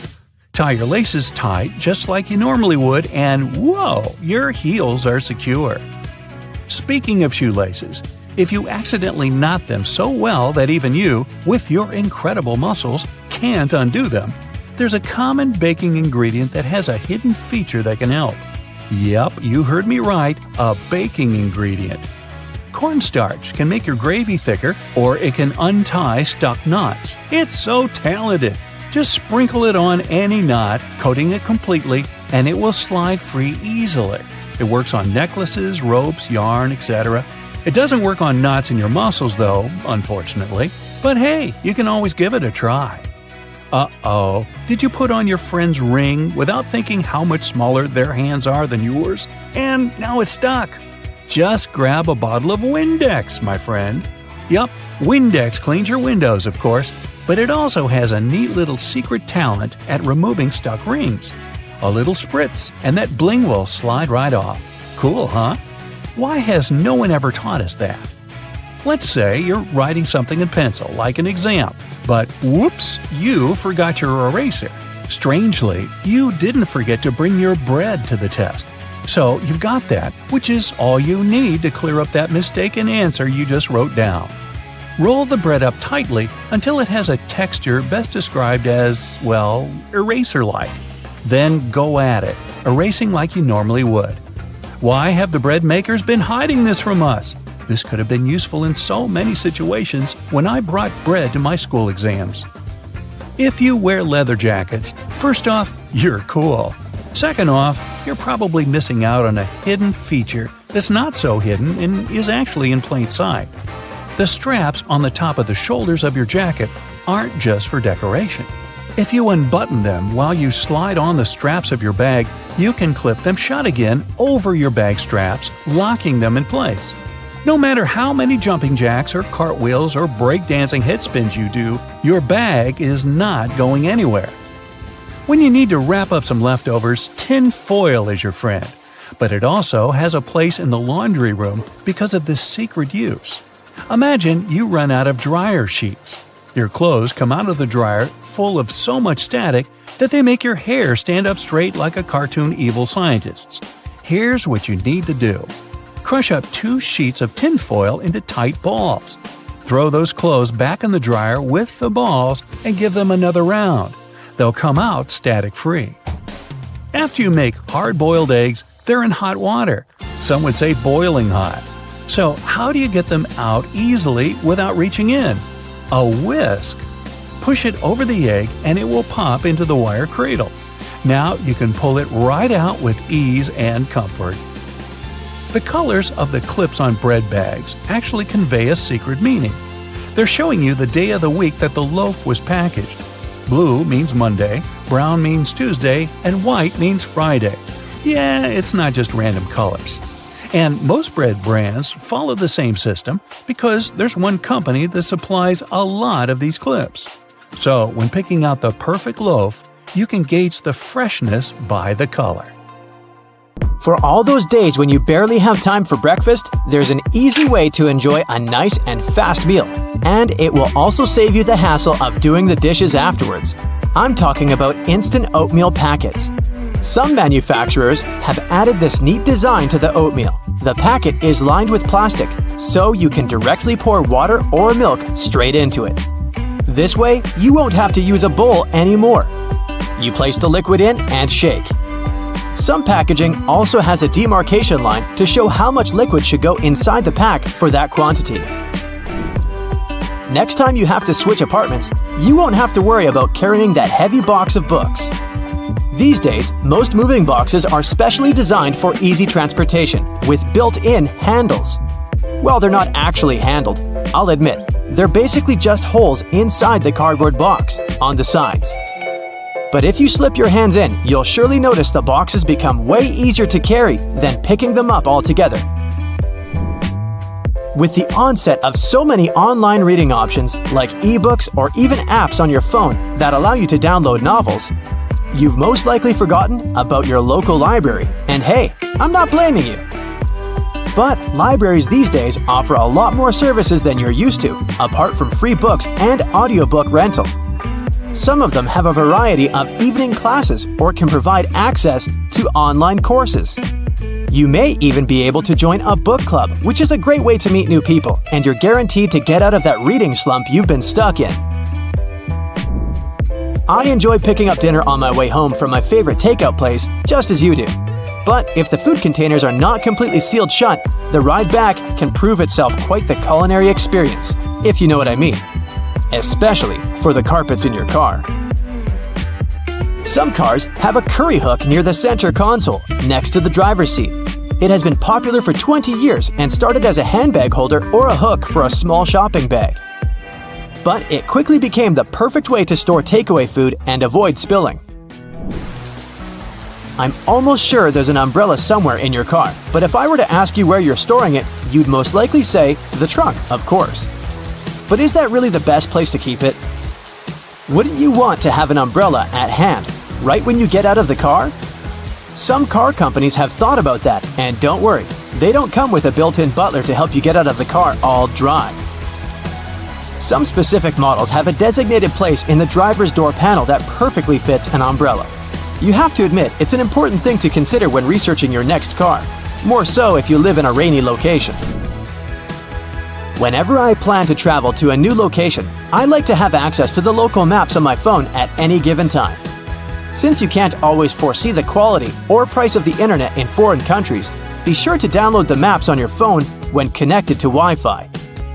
This way, you'll have easy access to all the must-see locations on your next city break, even if you run out of mobile data. The same goes for Google Translate. The mobile app comes with the option of downloading a language, so you'll be able to use it offline. Another nice tip if you're more of the traveler type. If you own an iPhone, text an airline code and flight number to yourself. You'll then notice it will show up with an underline. When clicking on it, you'll be able to pull up flight data, like the gate the flight leaves from, or if the flight is on schedule. Flashlights are those objects that we tend to reach out for in an emergency, like whenever there's a power break or when you need to take a quick trip in the attic for an old photo album or something. If you're ever in a sticky situation and the flashlight runs out of battery, have a look at its base under the battery spring. Some models come with a spare bulb hidden in there. If you're the type of person that likes to wake up early in the morning, but the rest of the people in your house enjoy sleeping in, there's a way you can still use your microwave to prepare breakfast without waking everyone up. It turns out, some of them come with a built-in mute function that gets rid of all the annoying rings and beeps.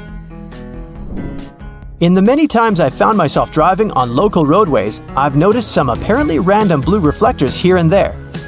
Since I had no idea what they were, I did some research and found out they actually pinpoint the locations of fire hydrants. They're generally offset from the center line on either side, and the offset side tells if the hydrant is on the left or right side of the road to assist firefighters on their missions better. Next time you get out of the car and forget to close all the windows, you won't have to get back in there. Just try this. Hold the keys on the door of your car pressed, and it should lock all the doors and shut all the windows. The same goes with opening all the doors. Just double-click the button. Most car models should come with this added option, but most people just forget or have no idea that they can do that. Whenever you're in that awkward position of messing up a voicemail, do you know there's a way you can delete or re-record the message, saving you the unnecessary embarrassment? Stay online after recording the message and dial either pound, number sign, or star, asterisk, to access the voicemail menu. Further instructions should be provided so you can decide what to do with the recording. Bagels are becoming more and more famous these days on options for breakfast or snacks because they're so tasty and so versatile. The problem is, I only want my bagel toasted on one side. Thankfully, some toasters come with a bagel setting, which ensures the pastry is toasted on either one of the two sides. Ever wondered why manhole covers only come in that round shape? It turns out that this is the only shape that cannot fall through the hole altogether. Any other shape, especially shapes with corners, could be rotated so that the lid could fall through. Here's a neat one if you enjoy a little massage whenever you're taking a shower. On most of the shower heads available these days, there should be a small metal filter in the back beneath the shower head once you unscrew it. If you give this piece a rough cleaning once in a while, you'll find the water pressure to be greatly improved. You may be able to save that wool sweater you've accidentally thrown in the washer and has shrunken down 3 sizes. Just go in the shower and grab a bottle of hair conditioner. Add it to some cold water in a tub and make a solution, and let the garment sit there for at least a couple of hours. The conditioner should help relax the wool fibers and loosen them back up, not to mention how nice it should smell afterwards. You might need to do a bit of research before you can safely use this trick. But just so that you know, there are some modern laptops with drainage channels. You heard that right. Precisely when you accidentally spilled coffee on it, they're designed to ensure any liquid that gets on the keyboard safely drains out at the bottom without damaging the electrical parts. Just make sure to not shake the laptop after you've spilled the liquid so that the system can do its job correctly.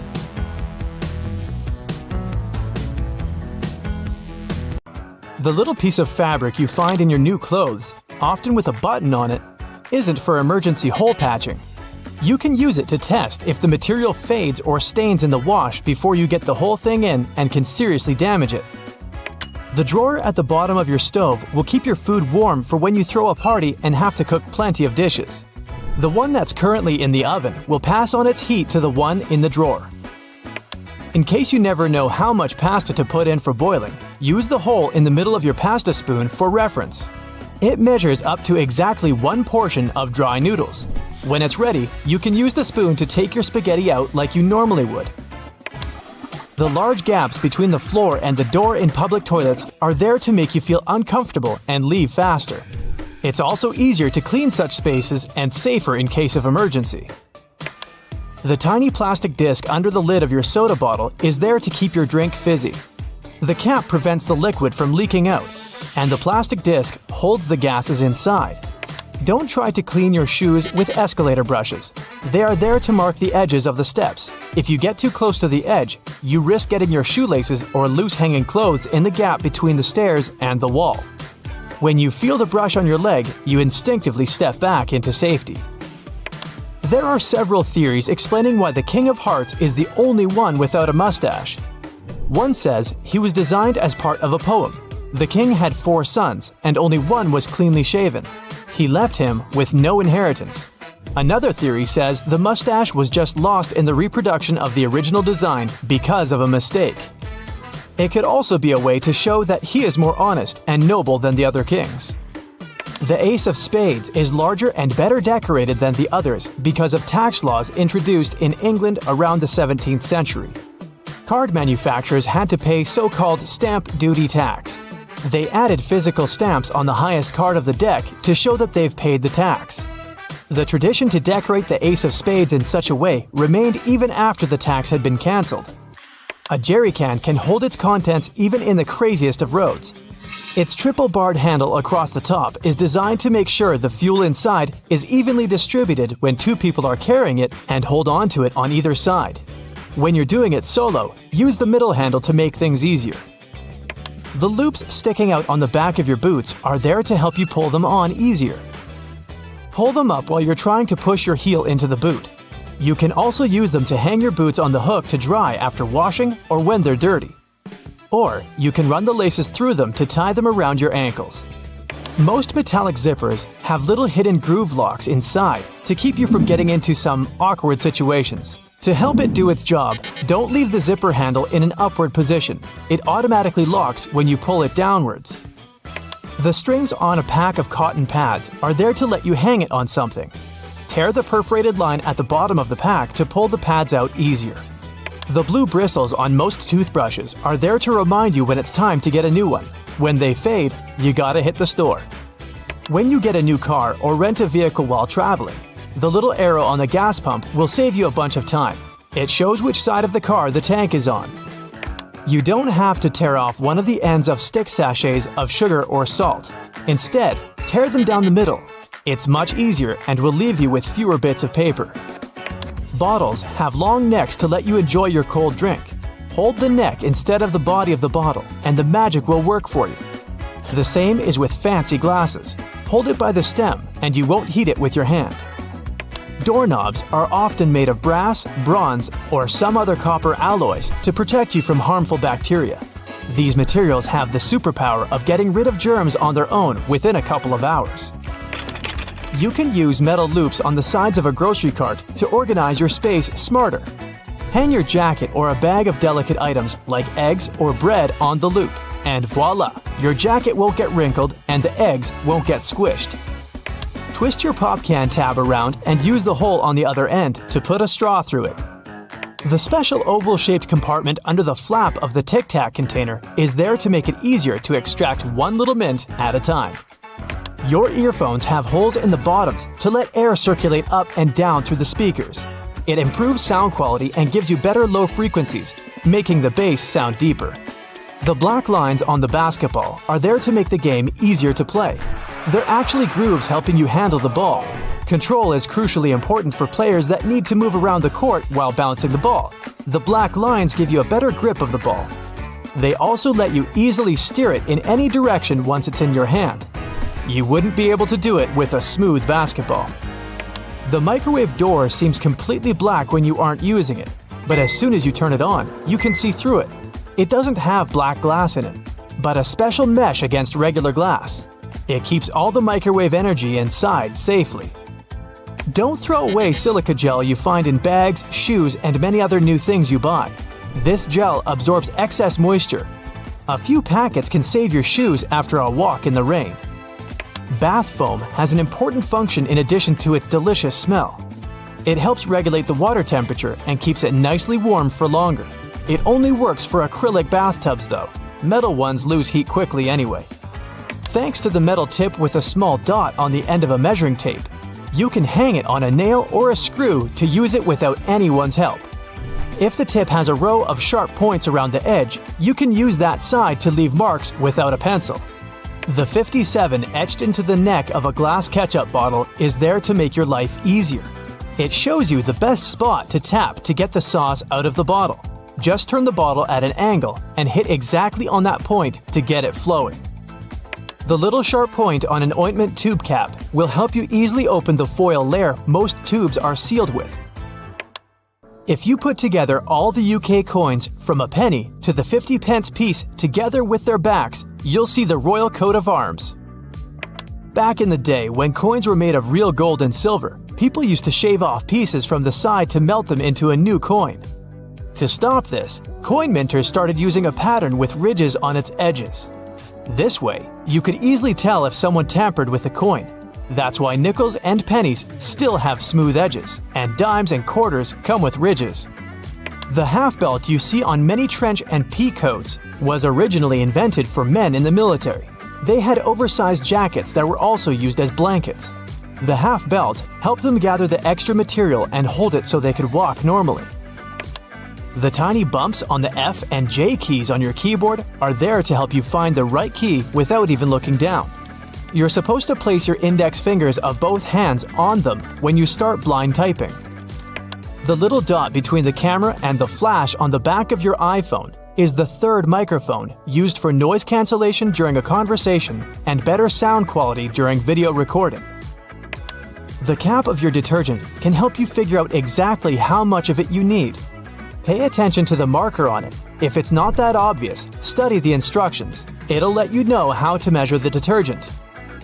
Converse shoes were originally designed for basketball players. The 2 extra holes on the side near the bottom were added to them to fit any basketball player's foot. Thanks to them, sportsmen were able to customize the fit and keep the laces in place. Paper margins were invented to prevent important information from being eaten by rats. The critters would normally chew books and papers on the edges, so people stopped writing close to them.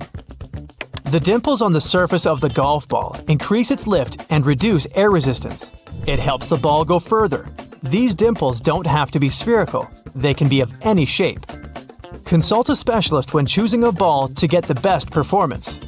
The red side of the eraser rubs the pencil particles out of the paper. The blue side is stiffer and scrubs off a thin layer from the paper itself.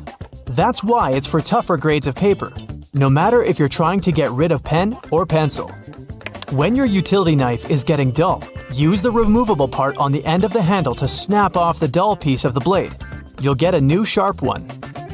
A pen cap has a small hole in the top in case you accidentally swallow it. Thanks to it, your airway won't be blocked. A regular can opener is a handier alternative to scissors. Run it along the edge of some packaging and enjoy never struggling to open anything again. If you want to create easily removable temporary staples, rotate the stapler base and the pins will be bent outward. A lid on a paper or plastic to-go cup makes an excellent coaster. It's exactly the right size to fit the bottom of the cup. The lid's lips also catch dripping condensation from cold drinks. You can use your nail polish to make a protective seal or stick some things together. It will do the trick thanks to its adhesive and waterproofing abilities. Your suit jacket most likely comes with an extra pocket on the right side. This is a ticket pocket that was originally invented to store coins for people on horseback to pay toll booths without having to open their jackets. Later, it was used to hold train tickets and passes. The pocket on the left chest was used to store handkerchiefs and keep them clean. The two zips for one section of your bag are there to safeguard it from pickpockets. If you put a small lock between the two zippers, no one will be able to open your backpack without you knowing. The crown of the Statue of Liberty has 7 points, one for each continent of the world. The Lady Liberty wasn't always green. It was made from copper and iron of shiny brown color when it first arrived in America from France. Over the years, the copper started to oxidize, and the statue became green as we know it today. The statue was initially supposed to serve as a lighthouse for ships sailing under the New York harbor. It was used for this purpose for 16 years, but the light wasn't bright enough. There was an idea to cover it in gold to make it brighter. That idea didn't go through with Congress. The tiny holes in the bottoms of locks are there to let the excess water drain out easily on rainy days to avoid corrosion. It's also the perfect spot to add oil to make it open and close easier. The right way to store peanut butter is upside down. When you keep the jar in this position, the oils don't come up on the surface. They put buttons on the left side of women's garments because it was easier for the right-handed maids to dress them. Even though most people dress themselves these days, the tradition remains. Buttonholes on a shirt are mostly vertical, but the top and sometimes bottom are horizontal. These two slip out more often than other buttons. The horizontal buttonhole is more likely to stop your garment from opening when you least expect it. Tri-colored toothpaste with red for gums, white for whitening teeth, and blue for fresh breath is just a marketing trick. Any soil-colored toothpaste has all the same components. They're just mixed up. The curves on a bobby pin aren't there to make it look fancier. The true purpose for that zigzag is to grip the pin into place. It holds the underlying bulk of hair way better than the smooth side. So, the right way to wear those pins is wavy side down. Your Chinese food container can easily transform into a plate. You just have to open it up. The best part is you don't have to clean it afterwards. If your box of chocolates comes with a little dent in between the holes, the easiest way to take the candy out is to push the dent. The chocolates around it will instantly pop out.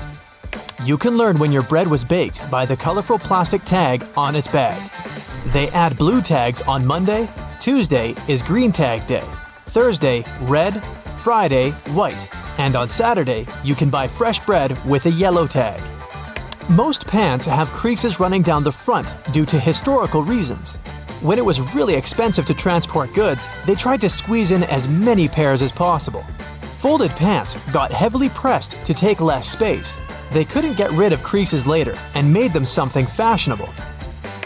The hole in the elevator doors the size of a dime is a keyhole.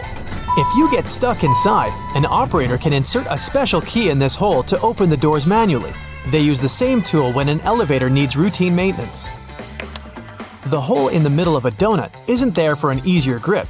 It makes mass baking easier, with all donuts being evenly cooked all the way through. At first, you could only find diamond slits on backpacks if they were traveler bags. Their only purpose was to carry ropes. Now, such slits are on pretty much every backpack. You can use them to carry a bottle of water, an umbrella, or a pair of sneakers. For those cases when you buy a yogurt but you don't have a spoon with you, use the foil lid instead. Twist it to the shape of a spoon and you're good. There are magnetic locks on fuel hoses at gas stations. They can help you out if you decide to drive away with the gas nozzle still attached to the car. In this case, the lock detaches the hose automatically. There's a theory explaining the true purpose of pom-poms on clothing. French sailors used to hit their heads against the cabins of their boats when out at sea. They invented pom-poms to soften the bump. The little rubber bumps in the grooves of your tire tread are there to remind you it's time to change your tires. When the edges of your tread are even with the bumps, it's a sign to hit the tire shop. If the edge is above that of the bump, you're good to keep going for a while.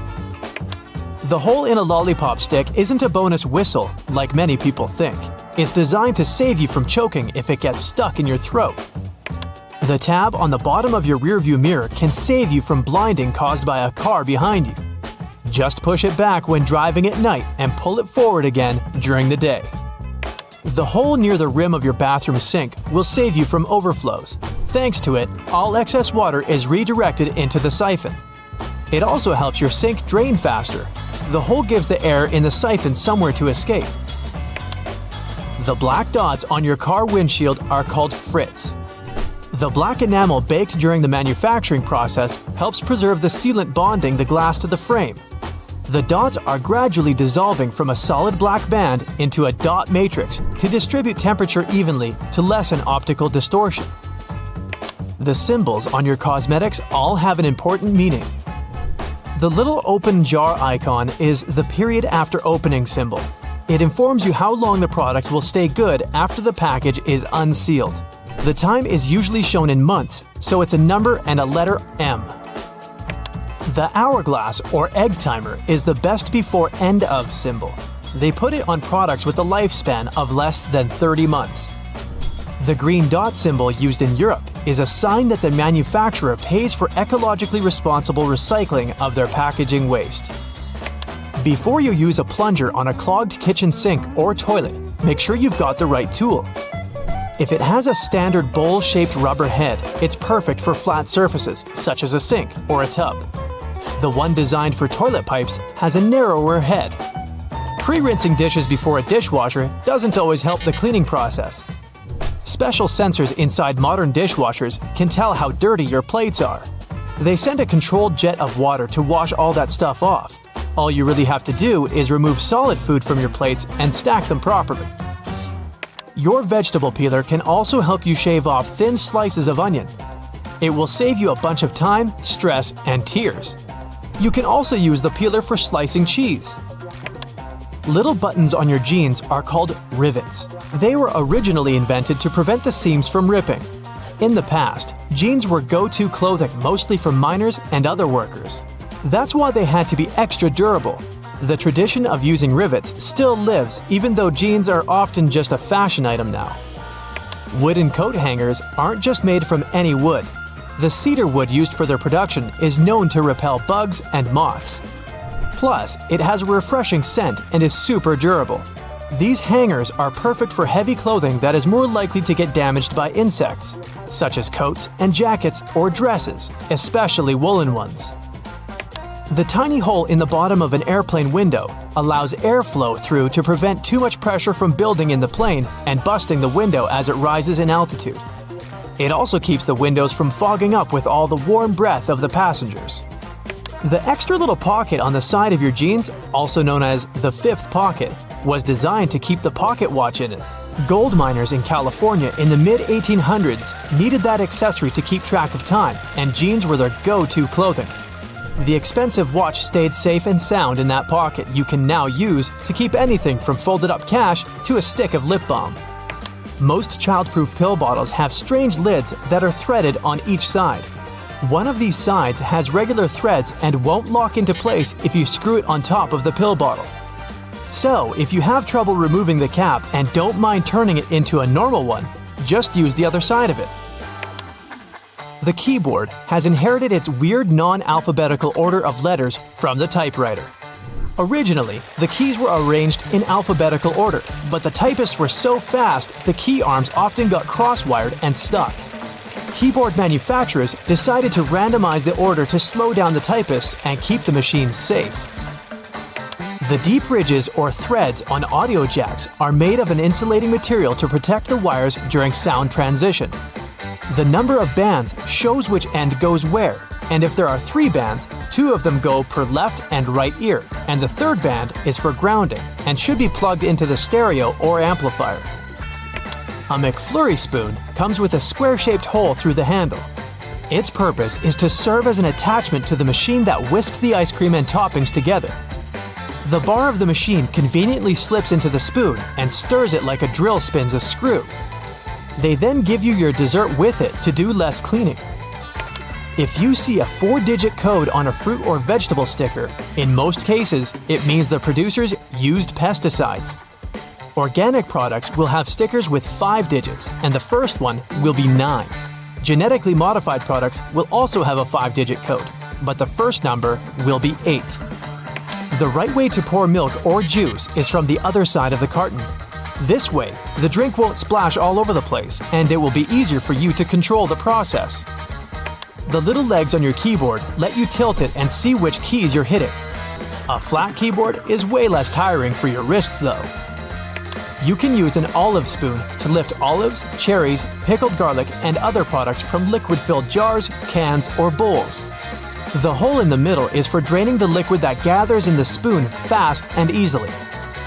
The grooves on restaurant toothpicks aren't designed to make them look fancier, but to avoid putting them on the table when your plate has been taken.